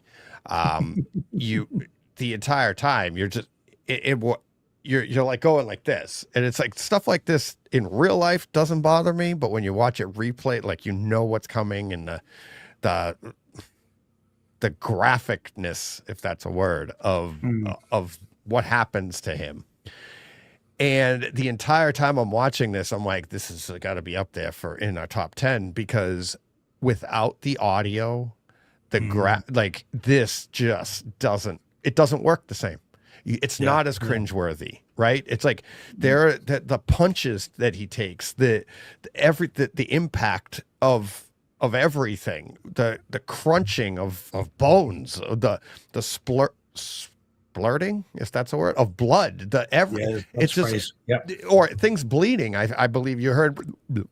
It's just like it's the overall experience, and that's why it needs to be in the top 10. It came in at number 9 for us total. John didn't have it ranked. You had it 10. I had it at 8. And this, I mean, it just is, absolutely. And the picture, obviously you're seeing this, the picture quality is so good, but you're just like, you're always squinting. You're always looking, you're squinting when something's not even going to happen, because you're afraid it's going to happen, because this poor bastard. Oh my God. Listen out for the broken mirror and the glass shards dropping in slow motion, and the tinkling of the glass all around the room, like an Atmos demo disc. It's very cool. I mean, there's lots of fun audio cues in this, but that in particular is just, if you've got Atmos speakers and you've got your room calibrated, it just sounds like you're right there, and you can pinpoint the individual shards of glass in that soundscape. Very, very cool, very showy, and not something you expect for what would have been a low budget movie. Yeah. Exactly. I really wasn't expecting any of that, to be honest with you. I wasn't expecting the quality of that at all. So so that's our that's number 9. Number 8. Here's another one. Oh my God. I was not expecting this. Another cringeworthy, and here we go. Like we were talking last week about, recommendations not adding up and everything, and like not working out. And Steve had recognized this one earlier in the year. I was putting it off, but I did have it, have it there, and wanted to take it in by the end of the year. Glad I did. Amazingly enough, we both had this ranked at number 9 in our top 10. You had it 9, I had it 9. John did not. We're talking about Dangerous Animals, number 8. This one's great. And another one I rewatched this week with Novocaine, and these two are interchangeable for me. Could have been 9, could have been 8, could have, I watched them both. This was the second one I rewatched after Novocaine, and I watched them both in one afternoon, because I was just like, just go for it, and had an amazing afternoon doing so. I really like this film. This is one of my favorite horror films of the year, if not my, my guilty pleasure favorite horror movie of the year. It was In a Violent Nature last year. This year it's this, I think. It's so grimy and nasty and exactly what you want it to be for this sort of film. It doesn't make a lick of sense. None of this happens in real life, but it's very, very entertaining. And its nastiness is what's so much fun about it. And again, very briefly, again, it's sort of Jai Courtney over in Oz using his real accent. He's a guy that takes tourists out to swim with sharks, and he may or may not be not a very nice guy. And the reference to dangerous animals may well be referring to man being the most dangerous animal of all. And it's very, very cool. So what did you think of the movie, Deej? Because we'll talk home theater in a second. What did you think of the movie? Yeah, it's again another one of the it's bonkers. This should never happen. I don't know what it's like down in Australia, but I can't imagine it can happen this way. No. People just disappear. Okay. They did try to ground it a little bit with his so nobody knows you're here. Okay. Well, eventually, but the setting. Right, the setting out on the open water, the different settings, that everything lent itself to a great home theater experience. The tension that was built, the listening to, even it's in the poster or the thing where he lowers people into the water, hearing the tension on that cable, hearing the over the top. Yeah, exactly. It's all of that. It's the blood, the seeing the blood in the water, right? Seeing all of that. It's just so good. The picture, the sound, it just, oh my God. And it was not as cringeworthy as Novocaine. And I watched these back to back as well. Because I hadn't seen them yet. And what did I have? I had this ranked. We both had it at number 9. 8 or 9. Yeah. Yeah, we both had this at 9. Novocaine, you had at 10, I had at 8. This one here, we both had at 9.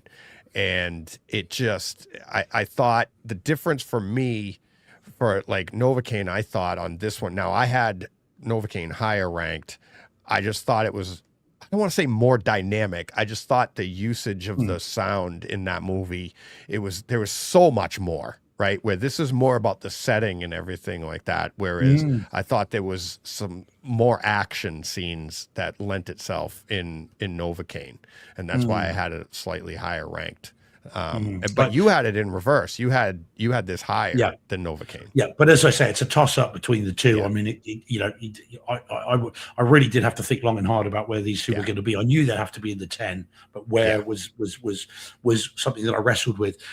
I love the crane where she's in the rear left speaker crying and screaming. Yes. You can hear the thing going right up and over, and you can hear the creaking. The bass, right at the beginning, the bass notes as the boat is hitting the waves, right from the start. It's just a boom, and you get that the engine, the rust and stuff on the ship. Yeah. It's again, for a low budget movie, it's a game audio and video, and I think that might be why it has appealed to me so much and stuck in my mind, because you go into this thing thinking B movie, C movie, as it were, at C movie, and you're thinking, well, that I'm not going to get HD heaven. I'm just going to get hopefully a fun schlocky movie. But no, you get your fun schlocky movie and your HD heaven as well, and that's what's got to make it an awesome experience, and why it deserves its place where it is. It's absolutely great. Dom just says in the chat, just what I think about it, Deej, our biggest jump scare of the year for me. I'm assuming, Dom, that's the van, back of the van, not giving any spoilers away. Because that one does something that most of these don't do, which it doesn't go quiet, bang. Yeah, it actually comes. You don't get that tension. It just happens. And I did too, Dom, in fairness. And I like to think I don't jump at any of these things, but it did make me jump as well, because it does come out of nowhere and very, very quickly. So yeah, it's great. Yeah. And Dom says, "Indeed." See, I knew it. Yeah, exactly. Let's see. Where is it? Where is this one, anyways? Oh yeah, I have to take this down. All right. Next up, number 7. We have, let's see, you had it ranked 8th.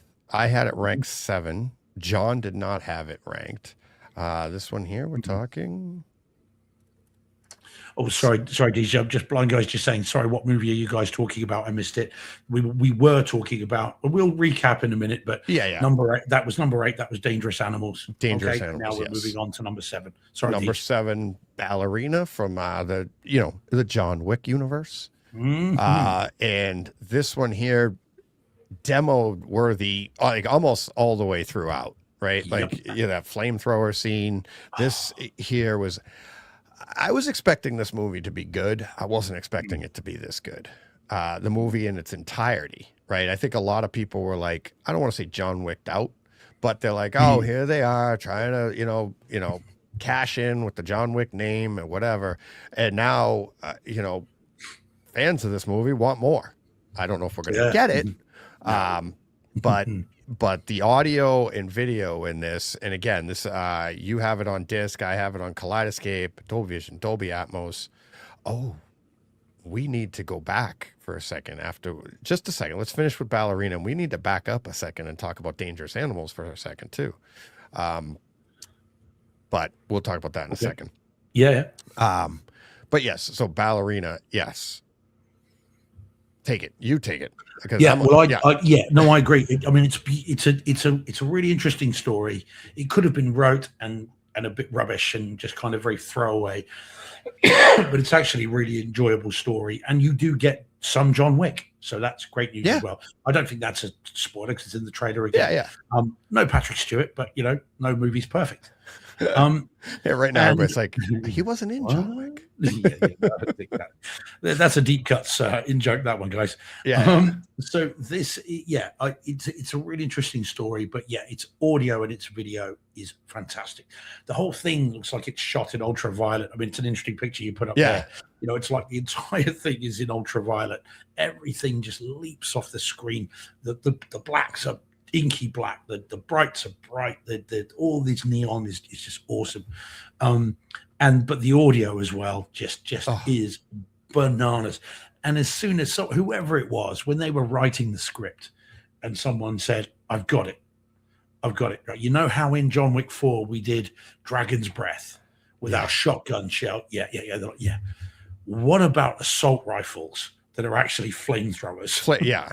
Oh my God. I mean, just like, sold. You had me at flamethrowers. And because it's so well done. And it goes down the side walls, up the other side. It rolls towards the screen and over and away into the background. It is fantastic. And I watched this with someone else who we'd only recently watched the John Wick movies. And the two of us just had the biggest, dopiest grins on our face. And we'd had a couple of beers whilst watching it as well, which I'm sure helped. And it was just fantastic. So I really did enjoy this. And I think it's been largely forgotten.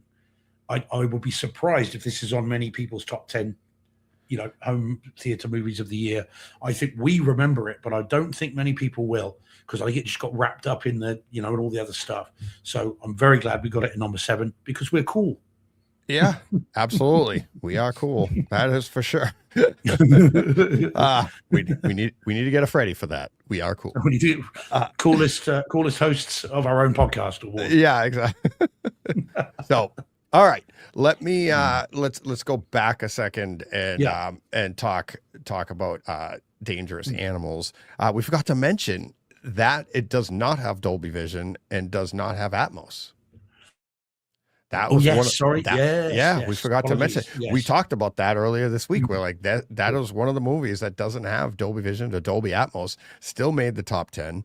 It's audio track. You're checking all the time. We're upmixing it, of course, to Neural X. It's DTS Master Audio 5.1. Again, I have it on Kaleidoscape. You have it on disc. It's not in Atmos on either format, but yet. It is a case, and you said it's like, that's weird. That's because we do have another movie coming up that isn't in 4K, but it's that to me is more of the anomaly. We've had movies in the Oppenheimer was up for number 1, and that didn't. That all of his stuff has no Atmos. So yeah, I just wanted to mention that. Yeah, sorry, I forgot that, Dean. Sorry. Yeah, so I just think of it as Atmos because it's so good. Exactly. All right, this is the last of our top, before we get to the top five. But here we go. This one here, another one that I swore, I'm like, oh, this is gonna be number. This could be number one. This was so great. This is so much fun. So, all right. Number 6, Death of a Unicorn. This one here, I have it on Kaleidoscape. You have it on disc, 4K, Dolby Vision, Dolby Atmos. You had it ranked 6th. I had it ranked 4th. John didn't have it ranked. But this one was, oh my God. It says here, Death of a Unicorn, Payback is a Beast, Playback is a Beast. This movie was a beast. The video quality on this, when they showed the unicorns, which are black and dark, but then they have the purple. And this movie, I changed my watch. I changed the colors on my watch because of this movie. For the rest of the year, up until Christmas Day, I changed it to green and red. Up until Christmas, it was gray and gray and purple on my watch. I loved the video quality of this movie so much. It affected me that much that I was like, all year long, I was like, oh yeah, that's why it's gray and purple accents on my watch. It was that good. And the audio too. So, yeah. I mean, number 6, like I said, I had this ranked at number 4. This made my top 5. You had it just outside your top 5 at number 6. So it is appropriately ranked number 6. Yeah, I mean, this is one I rewatched again this week. Had an absolute blast watching it again. This is only my second watch. But loads of lines I'd missed the first time around that I caught second time that I had forgotten. And yeah, once these unicorns start deathing, then what you get is just it's a unicorn that might as well be a T-Rex, might as well be a Velociraptor. You know what I mean? It's using all the Jurassic Park sounders, it seems to me, and it's great, and it knows exactly what it's doing, and you get the psychedelic kind of universal sequences just look beautiful, and all the other stuff as well. It's fantastic, and again, I suspect Deej, because this again was not a blockbuster. All the people in this are character actors ish. Certainly not A-listers, so it would have been a cheaper movie to make. It's an A24 release. Biggest name is Paul Rudd. Yeah, well, indeed, or Jenna Ortega now, I suppose. She's pretty big now, but certainly in terms of it should be a B movie with a B movie look and a B movie sound, and you get a B movie with an AAA sound and video mix.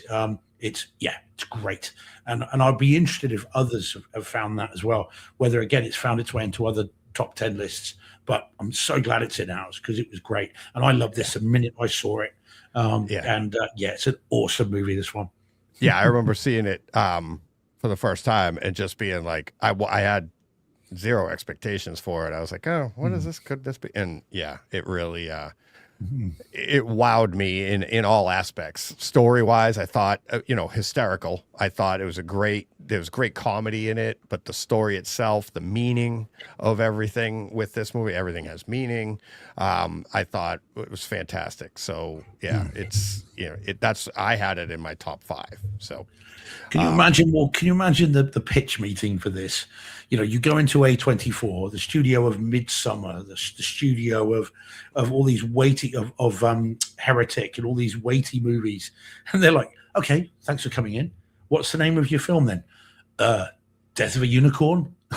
They must have been like, get the hell. Oh, we'll listen to you. Let's just be polite. And then just listen to this pitch, because this is not an A24 movie at all. Well, that's kind of A24 though. A lot of their movies are like that. Like you're like, oh, this is a movie that you wouldn't expect to see elsewhere, and you're like, oh, okay. So that's kind of how I looked at it. But all right. That is it for those. Okay, now we're gonna get into the awards. All right. We have 3 awards to give, and we'll just, without saying what they are, we'll start off with the one that got us to the awards part, right? We're gonna give this one will probably be retired after this year. What did I just drop? Oh. So, all right. So the first Freddy ever given out You want to you've seen it, you know what the it's so let's just let's show what the Freddies look like. The Freddies are these little guys here, if you can see them on your screen. It's a little, if you're listening to the audio only, it's a little knit donkey. And I picked this one here. If you find it online, it's actually like it's one that's you're supposed to give your boss, right? And I took the wording from it and I redid it. And the wording was, I may be a tiny donkey, but I know greatness when I see it. And then it's like, you're a badass boss. I think that's what it's supposed to say. Well, I changed it to, for this one, for 2025, this is the most inspirational podcast. Of course, goes to Steve. Bright side. No, sorry. Yeah. I do believe, if memory serves, it goes to #Dork. The #Dork podcast. So there you go. #Dork gets the, where is it? There we go. So that's the little donkey. This one's going to get delivered. I'll ship this out, get it to Rich Keefe. He can have his donkey. And so yes, that's the other aspect of this that was brought to my attention, that yes, we are giving out asses. So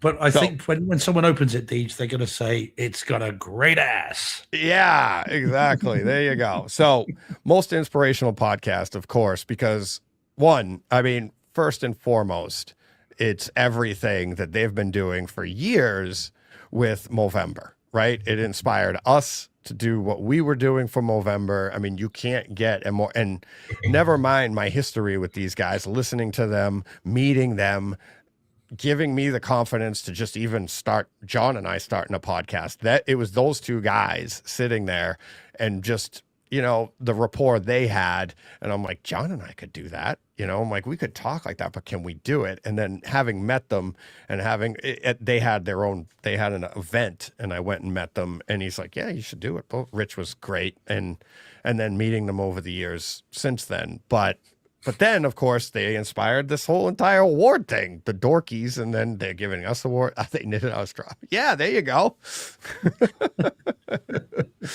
Greg, the Awesome Ninja. Are they knitted out a straw for a Hey Fred? Yeah, that's a good idea.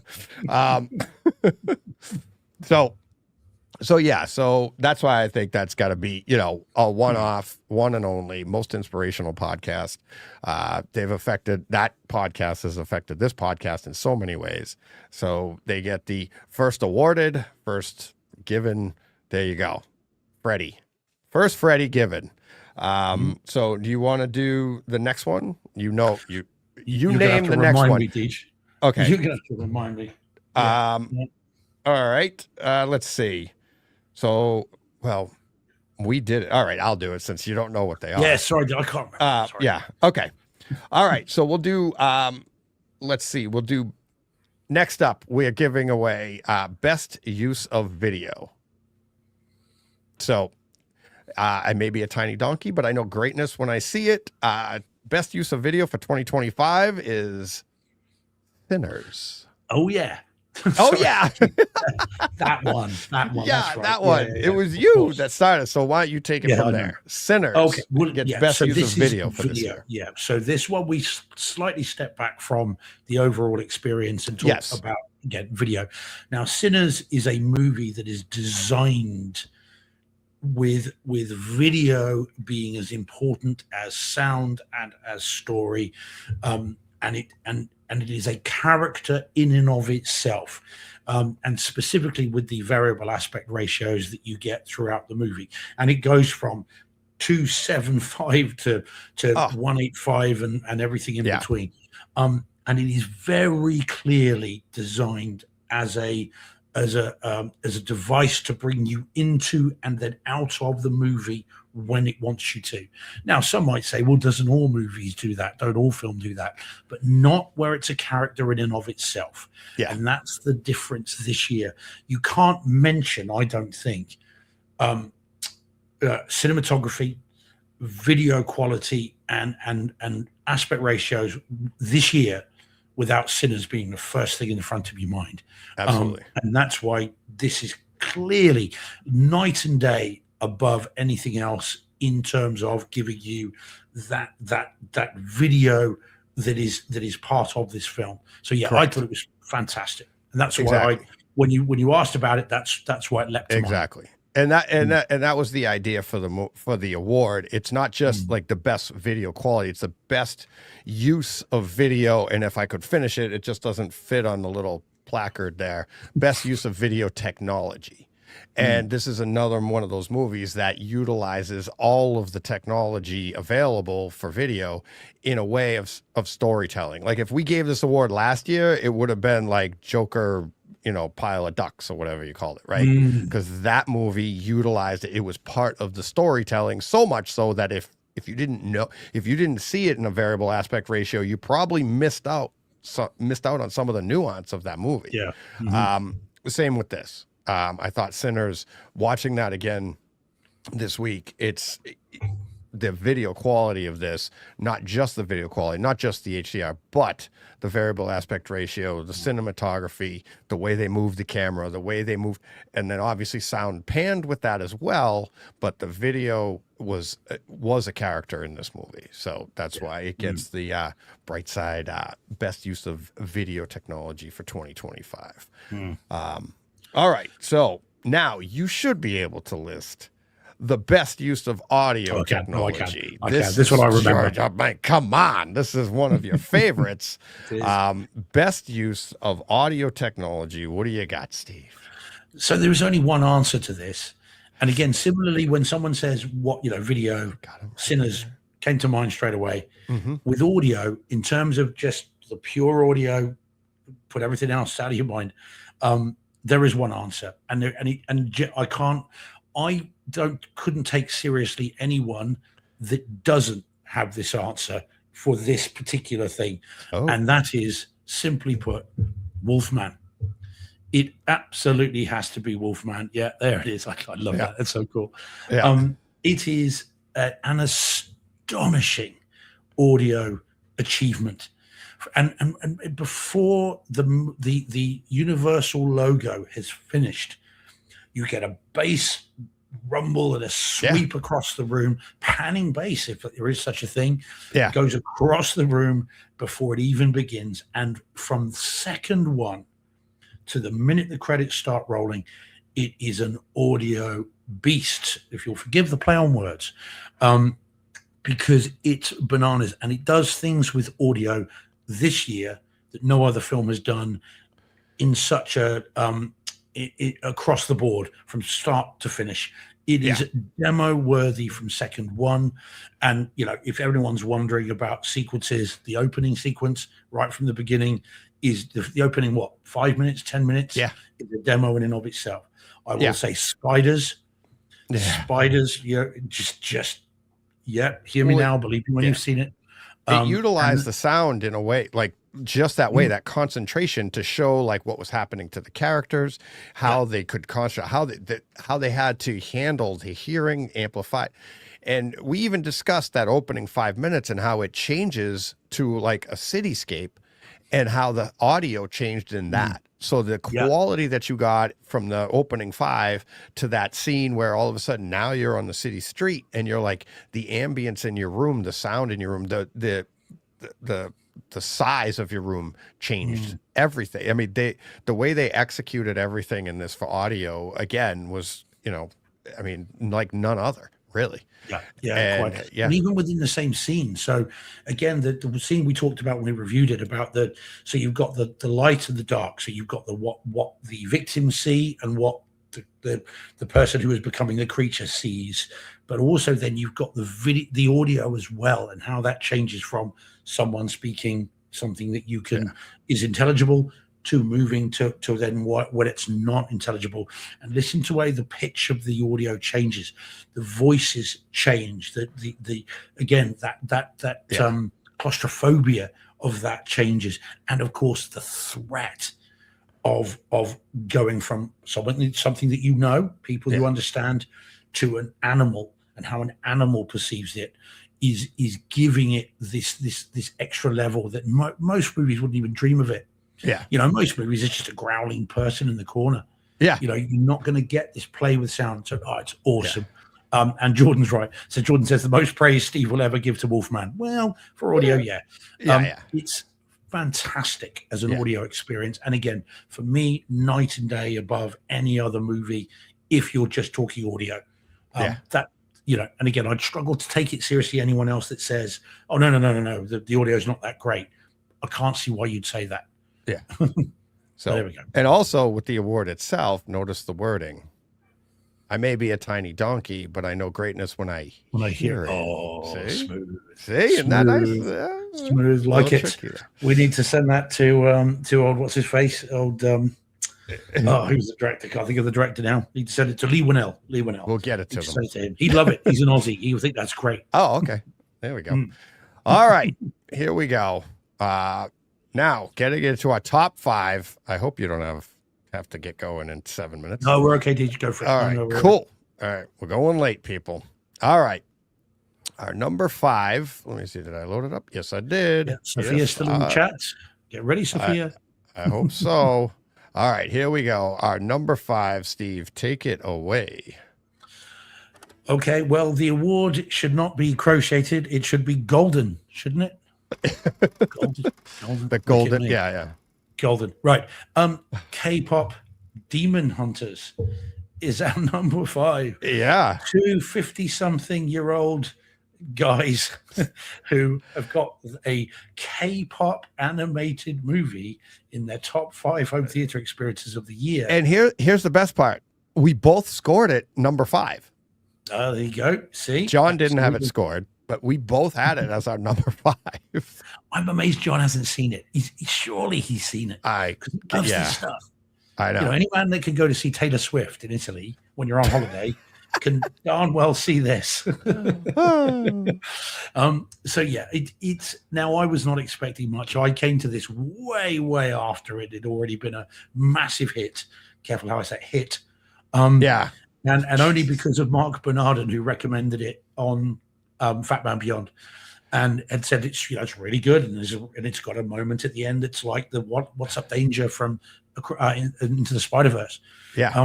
And I sat down expecting it to be nonsense, expecting to scoff all the way through it and just be like, oh, what a load of rubbish. And I loved it. And I watched it again this week, and I loved it again. This film is awesome. It really is. I love the story. I like how it's told. I'm not, I don't have a problem with the kids of today, the way it's told. I really enjoy it. And I love how it looks, and I really like how it sounds, even though it's not in 4K. No. It's 1080p. 1080p, but it does have Dolby Vision and Dolby Atmos. Yeah, it does. But 1080p. I mean, who'd have thunk it? I didn't. I thought it was 4K. Yeah, exactly. It looks that good. But that's where we talk about it all the time on the show. It's like, what's more important? It's the HDR is the most important. That the amount of pixels isn't the important thing. It's the quality of those pixels. Quality over quantity, Steve. Yep. Yep. There we go. Victoria's so happy. Yep. I watched that. I watched this again this week too. And it does. It looks like, it's part of it is because it's animated.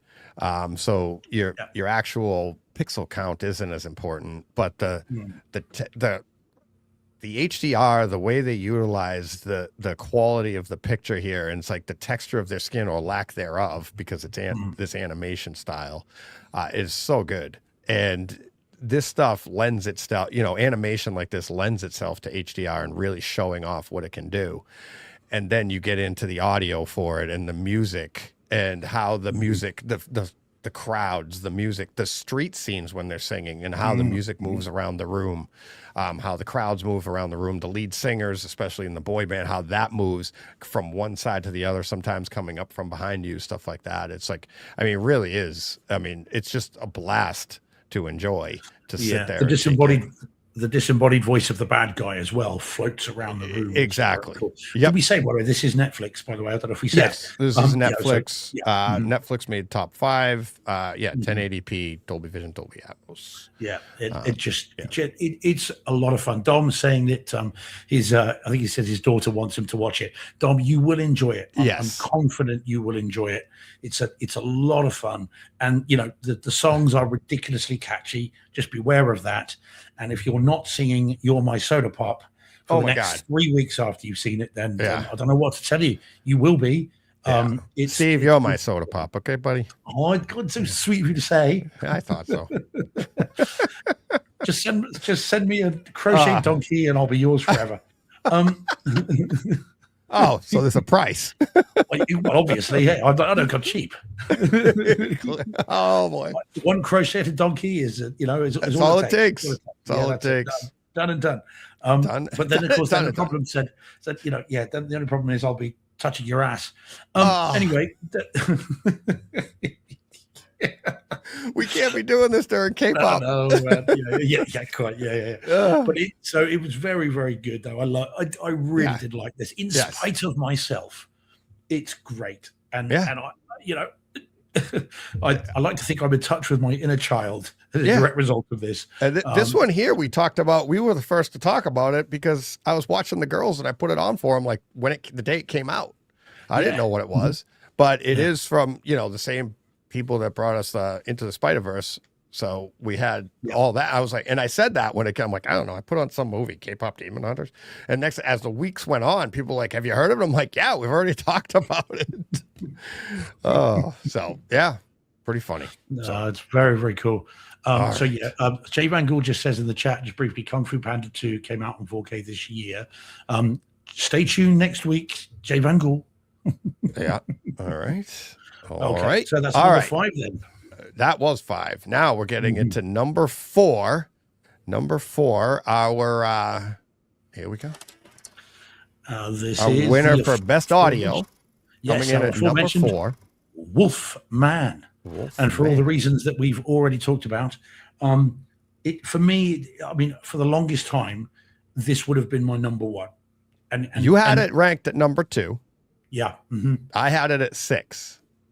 Okay. Yeah. So I was wrestling with my number 1 choice, which we'll come on to, and this. And I really was thinking again, why should this be number 1? Why should it not be number 1? Why should the other one be number 1? And the reason it's not number 1, bearing in mind the audio, as we've talked about, ridiculously good. And as an experience, it's awesome. Yes. But for me, and Jordan's already put his finger on it when we were talking earlier, the movie itself isn't as good as the number 1. For me, it's really good, but it's not. Well, one, it's not a bloody werewolf movie, which it should be. And 2, there's not a lot of wolf in the Wolfman movie. And 2, it's not as engaging as The Invisible Man, which of course was Lee Winnell's last one, which we talked about forever. So the movie isn't as good as the audio, and isn't as good as an all-round experience as my number 1, which is why this was my 2. This was your 2. I had it ranked number 6. Yeah, and I see why. I get but why. much of the same reasons. Much of the same reasons, like the story.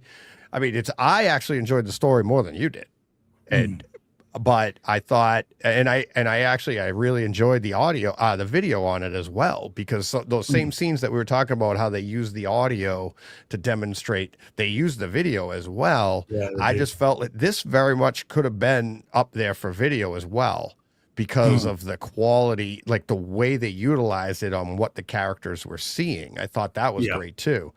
And executed really well too, using HDR and everything. But I thought the story is what this is where you get into, like, you got to have it all going on. To get to where you're getting into this, up into your top 3 and so forth. So this sits just outside the top 3 at number 4. But yeah, the audio in it, as we said, it's like best audio of the year, but the rest of it, the storytelling, I thought the picture was great. What really set this aside for me over Sinners with picture was really just the utilization of the variable aspect ratio, how they used what they did in that. It just, maybe if they'd done that here, it would have given a little bit more focus to it, but very, very close on that as well. So, but yeah, awesome number 4. Awesome. All right, let's see. Let's bring that down. Oh, I gotta get rid of this. Bum, bum, bum, bum, bum. All right, here we go. Our top 3. We're into our top 3 here. Here we go. This one here could have been my number 1 for a good portion of the year as well. We all raved about this. But yeah, here we go. Alrighty, so number 3 then, Sinners. Oh yeah, do you want to do this one, Deej? Sure. Yeah, this one here, it's like, this is another one of those movies I talked about. You saw it, you started it, and you were like, I really don't see why he's raving about it. And you were 20 minutes into it, and you're like, let me start it again, which was one of the smartest things you can do, because this is a movie onto itself that you really need to see in its entirety. It's not a scene-by-scene movie. It's because the pacing, everything about this is why this is the first of the top 3 that really gets into the full effect of everything: your picture, your sound, your story, how it's told. And this definitely could have been a number 1. This could have, for this year. We talked about the picture quality, the way they utilize the variable aspect ratio, but not only that, the cinematography, the way that the cameras moved, and then the sound moving around the room as well. This very well could have been up there for best sound too. Yeah. All of that together with the story from beginning to end, and you have, just how this paced out. And in the middle of this movie, because of the pacing, it made me want to just jump up and dance in my theater. And this was in my older theater. It just had all of it. And by the end of the movie, you're just like, oh my God. It was, it's a vampire movie, but that's not a spoiler anymore. But by the end of this, you're tired. You've taken in an experience by the end of this movie. Yeah, that's fair. Definitely. Well, I saw it again this week. That would have been my second full watch this week. And there's lots of stuff I'd missed first time round, all kinds of hints as to at the beginning. And lots of stuff that it just kind of passed me by first time round, but watching it back again is like, okay, right, I see exactly what that was signposting, as it were. No, it's a heck of a film. It's a hell of an achievement, a unique movie that blends all this kind of unusual stuff and brings it together and presents it, but also in an accessible way. I don't think it ever really drowns in its own pretentiousness. I think it's actually a really cleverly written movie that walks that line very well between kind of giving you an elevated horror, but also giving you a story you can relate to. I do think it's very, very good indeed. And it'll be interesting to see how well it does come the Oscars. So I think it's great. Yeah, very, very cool. The only way it could have been better, and I did say when we reviewed it, and I still think this, even having seen it twice, I just want Blade to turn up. Yeah. Just the last 10 minutes, right? I just want Blade to turn up, and then it would have been my number 1, and probably the best film ever. Yeah. And so Ryan Coogler, if you're listening, and I'm sure you are, can we have a director's cut, please? Let's get Mahershala Ali, turn up, waste the vampires. Brilliant. Done. There we go. Yeah. That'll be good. And I'll be happy. I'm only mildly joking, DJ. I genuinely know that to happen. Ever since you heard that, you were like, they should have done that. It should have been part of it. How cool would that have been not to have told anyone and it be an under the wire Blade movie? Yeah. But I also think, how long would that have lasted? It's like only the first viewing, and everybody been like, "What?" So, but yeah, very cool, very cool, very cool, very cool. All right, here we go. Our number 10, our top 2. Sorry, our number 10. We're backing up. Yeah. So here we go into the top 2. I had this at number 1.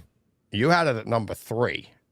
Yeah. This was my number 1 for the year. But it is our number 2. You had it at 3. John didn't have it ranked. This is Netflix's House of Dynamite, 4K, Dolby Vision, Dolby Atmos. When this dropped, you saw it first, right? Yeah, man. And Yeah, I couldn't remember and then I saw it, caused a fight in the house because somebody interrupted me during this movie, and I was like on the edge of my seat, and it's exactly what's going on in this movie.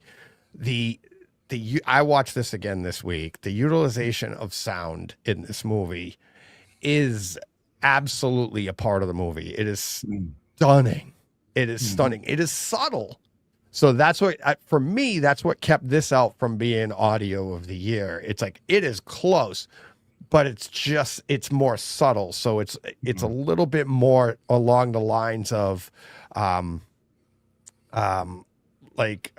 what do you call it? The one we always talk about Atmos wise, that very subtle. The Sandra Bullock, George Clooney. I'm going blank. The space movie. Gravity. Gravity. It's like that. I mean, there's more sound to it than Gravity has, but this movie here, this is on Netflix. Again, this is a Netflix streaming movie that is insanely good. Good. They have transitions with bass in them, undertones that you boom, and you're like the low frequencies that you're getting to in those transitions are just, if you're not running this in your theater, you're probably not hearing any of it. Never mind the bombastic, when they go to the revolutionary scenes and the cannon fire and the gunfire, that stuff. But that's the action. But in the war rooms, in the different rooms, the atmospherics that you get there, the clarity of dialogue, but the background noise and the subtlety that they do with the music and everything, setting the tone, keeping you, what you think is low audio, it's actually setting the tone in the room. And it's again, a lot of people dislike this movie because it's very repetitive for a reason, without giving it away. But the way they utilize, this is another part of the way they utilize the sound, is you're watching these scenes over and over, but what people say is in different parts of the room. Maybe it's their primary scene, so you're hearing them come from the center channel, but later on they're in the background because now that person is saying that exact same thing, but they're on a monitor somewhere else for the primary character is on the screen. So you have that going on, and it's hard to describe if you haven't seen the movie to know what I'm talking about. But this is a movie that you could watch 3, 4, 5 times and still not have seen everything, right? Yeah. I mean, I yep. Sorry, no. I was thinking kind of how I was going to describe it. I mean, we talk about, it's all about the experiences. That's the tagline. That's how we frame every review we do. And every kind of look at it is always, it's all about the experience. And I was aware dimly the movie was coming out, but I didn't, because it's from Catherine Bigelow, but I didn't know what it was about. And it was Stephen King who put a tweet out saying, you really should watch this. And it was a Saturday morning. I had a couple of hours free, and I thought, you know what? I'm going to go and give this a go straight away into the cinema room, piled it on. And I mean, we talked at the time when we reviewed it. It felt like I was in a bunker. It felt like I was there. And for those of us lucky enough to see this in our dedicated theater rooms, it felt like it was real. And that is an experience. Yeah. And it's the only word I can think of to describe what it was like when I first saw this in the Cinema George, sound up, pitch black, on it went. It was fantastic.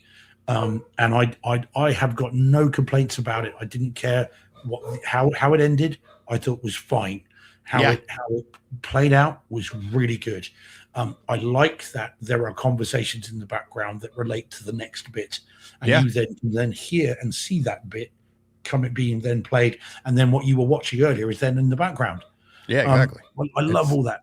I just think it, and you feel, and again, Jordan says in the chat, this is one of his most tense experiences of 2025.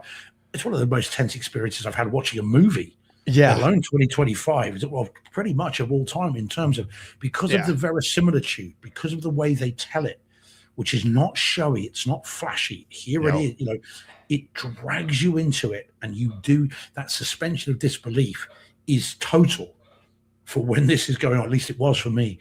And you could feel your heart rate going. I could feel my heart beating faster. That's why I tweeted out about the watch it with a heart monitor on, Yeah. just for fun. Stick your Apple Watch on and just watch your heart rate go.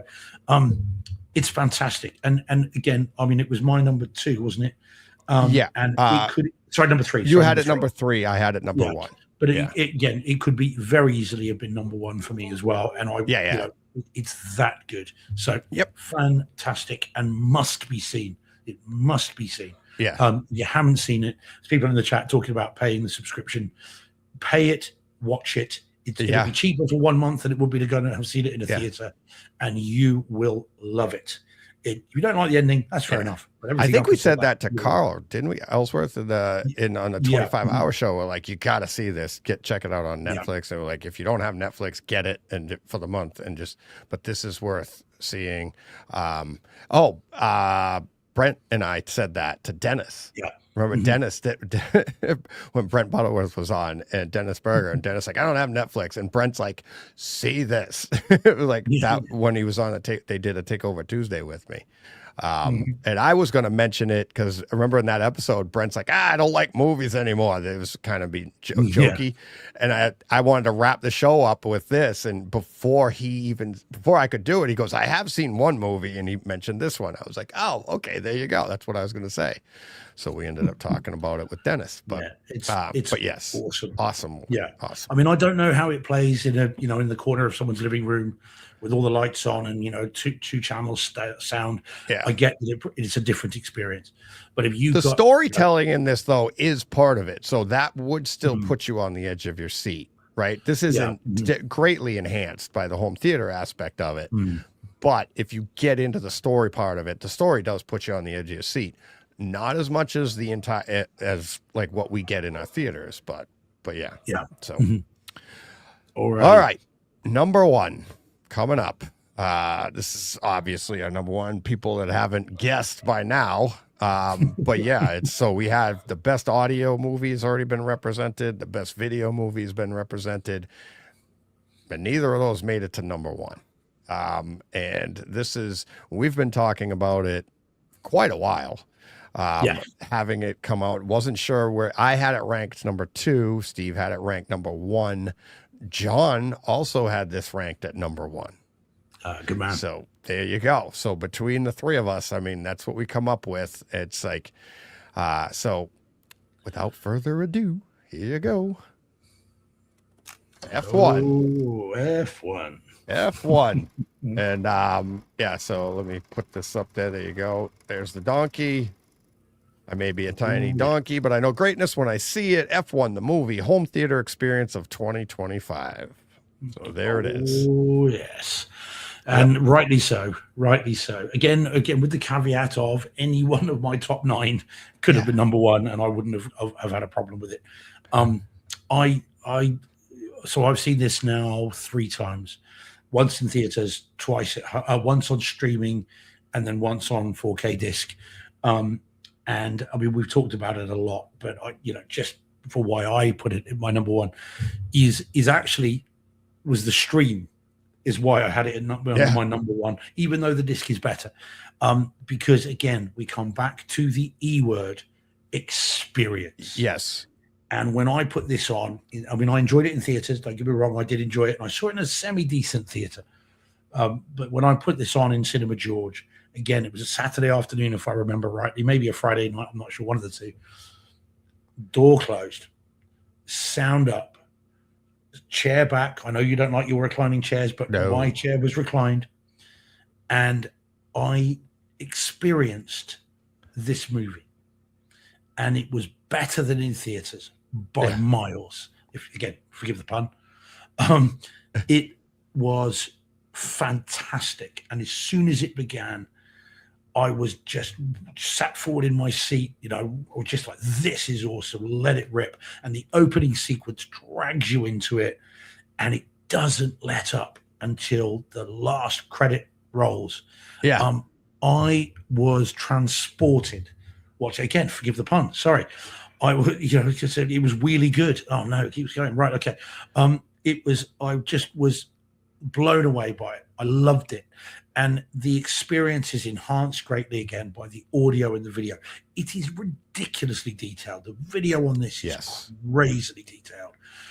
The audio is not as showy as Wolfman, is not as kind of deep and penetrating as, say, Sinners. No. But it's very, very good for this movie.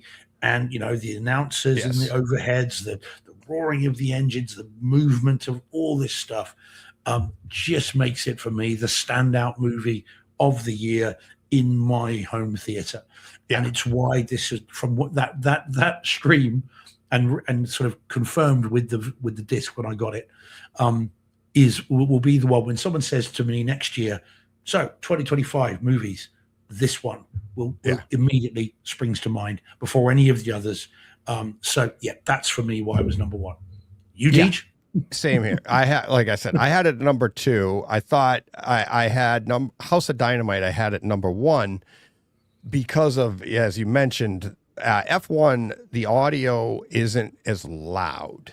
It's dynamic, but it's not as loud. So when I had to make a choice between the two of them, that's what I went with. But everything else you said, much like I said about it was like Gravity, this has all the details in it. It's like when you sit down to watch this movie from beginning to end, it's the overall experience. You won't even notice it's not as loud unless you jump out of it and go to something else, which I had over the year. And I remember I mentioned it to you in the past. I'm like, now I see what they're talking about, people that aren't as crazy about the audio. But the detail, like you mentioned about the announcers, they'll have the announcers, like you'll hear the announcers in the stands and they'll be like, such and such pulls to the front or, you know, P10 position or whatever. But then they go into the car and that audio, the voice of the announcer goes into like almost like into the helmet, into you. So you can hear it like the way they would, which they don't. But they put that in the movie and the audio moves over your head from, instead of being around the room, it moves almost like it's right over your head. That's just one of the many details. The cars, the tires. If he blows a tire, when he's coming back in, listen to where that blown tire is in your room. You'll hear it on that side. Like if you're in the cockpit, there's so much detail to the audio in this movie. Even if they pull back and they're showing the track as a whole, the audio sounds completely different than if they go down onto the track. The crowds, the everything. Speaking of which, the crowds, we saw, was it Chris Hemsworth is in this movie, makes a quarter of a second cameo. You catch like, whoa, I saw that this week. But, and then again, the picture quality, and that's where you get into probably one of the most good-looking people on the planet, in Brad Pitt, and you see the detail. He's turning into that Robert Redford, right? That older face, the wrinkles and everything. But then the young kid, and seeing his complexion, seeing his skin and everything, and it's like all of that detail. This movie, I thought, and story-wise, you can say all you want, like, I've seen this story. This, this Top Gun Maverick. This is obviously made by the same people. Top Gun Maverick. It's all these different stories. I've seen this before. Yeah, okay. And that to me is even more of a credit by the end of the movie. Like, I don't care if I've seen it before. This is so well done, so well told, so well acted out that it's like, it is that home theater experience of the year that it's like, you need to experience this in the theater. It's the only way. It's like, obviously I had it at number 2. You and John had it at number 1. Any of these top 5, I'd say top 3 could have been number 1. Most definitely. I mean, I could have been talked into probably any one of these 3 being number 1, and the top 3 being, Sinners, House of Dynamite, and F1. But yeah, so that's it. There you have it. That's our number 1 movie of, 2025. Here's the overall breakdown. Let me move this. Actually, I got to get rid of the banner here. Boom. There's the breakdown. There's my list. So you have number 10, Kingdom of Heaven. Number 9, Novocaine. Number 8, Dangerous Animals. 7, Ballerina. 6, Death of a Unicorn. 7, K-pop Demon Hunters. Wolfman at number 4. Sinners number 3. House of Dynamite number 2. And of course, F1, the movie, coming in at number 1. So, and there's all our rankings next to it if you're watching on the video. So, wow. Awesome. Awesome. So just quickly, the DJ, most disappointing movie then, just very quickly, just you don't even have to explain it. Do you have honestly, the way my brain has been for the last week, I can't even think of something that disappointed me. Refresh my memory. Okay. Name something, because I need a trigger. I need something to put me in that mindset. I honestly can't even think of something that I was disappointed by this year. Yeah, I'm sure I was. I'm sure you recommended something I didn't like. Yeah, I was going to say it's about to be something I recommended. Yeah, see, for me, it's Red Sonja. Oh yeah, you God saw that. awful. I didn't see it. I didn't see rightly it. so. Yeah, that for me was almost can't finish it. With and Beast of War a close second, but definitely Red Sonja for me, dreadful. Yeah. So if there is an anti-home theater experience, it's that. I can't think of. Can you think of something I didn't like that I was like? I know there was, because I'm starting to get the feeling. It's like, I thought there was something that I almost walked out on. Yeah, if anyone in the chat can help. Yeah. I can't remember these, to be fair, because you are very, very good at these things and you love this stuff. Like Steve at Brightside. Just out of interest. But there we go. No, so yeah, it's been a banner year for physical media. It's been awesome. You're something. Well, that's so great. That's so funny. Greg said, no, your man. son-in-law? Yeah. No, you enjoyed the Mark Wahlberg. I Christmas enjoyed movie. it. Yeah, it's not like I was like, no. That one, you were more disappointed I watched it. That was true. Yes, very, very true. You're like, no, what'd you do that for? Why are you talking about this now? But yeah, no, I it's been a banner year for home theater, for physical media. We normally got one that is head and shoulders above all the others, at least. Yeah. This year, so close and so many. Well, last year was Dune 2. And I was actually pretty close then too. Mad Max Furiosa came in right behind it. Ranking for that one. The year before was Spider-Man Across the Spider-Verse beat out. I had Oppenheimer, and you had Oppenheimer at 2. I had it at 1. John didn't rank it, so it dropped it out of the number 1 spot. I had Spider-Man Across the Spider-Verse at 4, so they were all still very tight. Everything has been tight, like that. But so many good ones this year. And what are we looking forward to for next year then, Deej? Well, I would later this year. Yeah. For 2026, it's like, I think it would be a disappointment if it's not Odyssey, right? Anything. Sure. Yes. True. True. We're all looking, which is scary but he's never shied away from that. It's like, we've always been like, oh, this could be like when Oppenheimer came out, you're like, oh, your expectations are so high. And how often aren't they met? Like Tenet. I love Tenet, but a lot of people are like, I don't get it. I think Odyssey might go in that direction, but I think at the end of the year, we're all going to be like, it's definitely going to be in there because it's coming out early enough in the year that it should make it. No, I haven't seen the trailer yet. Oh, there's a trailer up. There's an official trailer out, which is worth seeing. And again, looks very epic. Comes out in July, right? Blind Guy's asking in the chat. July. Yeah, it is July. July 17th or something like that. I mean, obviously, it won't feature into. Spider-Man will be in there, but Avengers Doomsday, of course, isn't out until December, so we won't get that won't make it. That'll be the 2027 list. So there's plenty to come. I mean, Predator Badlands, of course, won't hit disc. I mean, obviously, may have hit Kaleidoscape. It did, but it did today, which is still this year, but it'll hit disc this year, so we'll be talking about that one. So that should be very cool. But that's the dangerous part. The ones that drop early in the year, by the end of the year, it's still got to hold that, that gravitas to be able to be like, oh yeah, I forgot about that one, So, oh my God. Yeah. So June 3, Dom saying, which, I mean, you wouldn't bet against that, would you? Is that coming out this year? Yeah, I think so. Yeah, towards the end of the year. I didn't even realize that. So so you got that. But if that's not till November, that wouldn't make our list. That wouldn't be out. No, we won't get it in time. Well, I'm not sure when if it's coming Netflix buy Warner Brothers and there's only a 17-day theatrical window, then I suppose we might get it at home. Yeah. Yeah, Odyssey has already sold out first 4 screenings at Waterloo IMAX. So old school kung fu talking about that. I won't see that in IMAX. I learned my lesson after Dunkirk. I will be seeing it in a normal theater. Fine by me. Yeah. So yeah, but there we go. What a year. What a year it's been. Yep. And Paul Hurt saying it is a big year this year, and it was a big year last year. We're saying, I mean, it's I've been looking this show, this top 10 has just been awesome. What an awesome year. And now we have the Freddies to look forward to every year. Oh yes. Well, I need to get my hands on a Freddy. And as I said, I'm going to order one. If you want to send me the you're going to send me the little thing, and I can put it on there. Steve, you want to touch my donkey? I don't want to touch your. No, I'm not going to say that. There we go. There we go.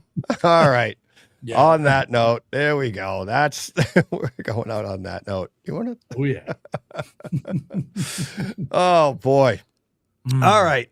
That's it for the top 10. Next week, back to normal. Back to normal. Talking about our experience, our first experiences of 2026.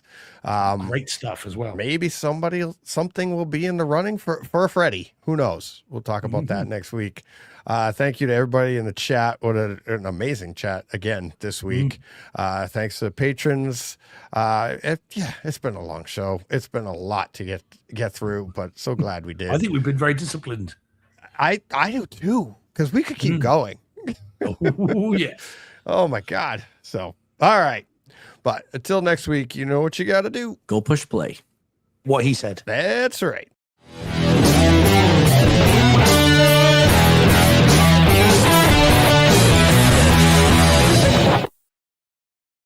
Hey, Fred. This has been a Hey Fred production with theme music by Jeff Bernhardt and Throne Vault Productions.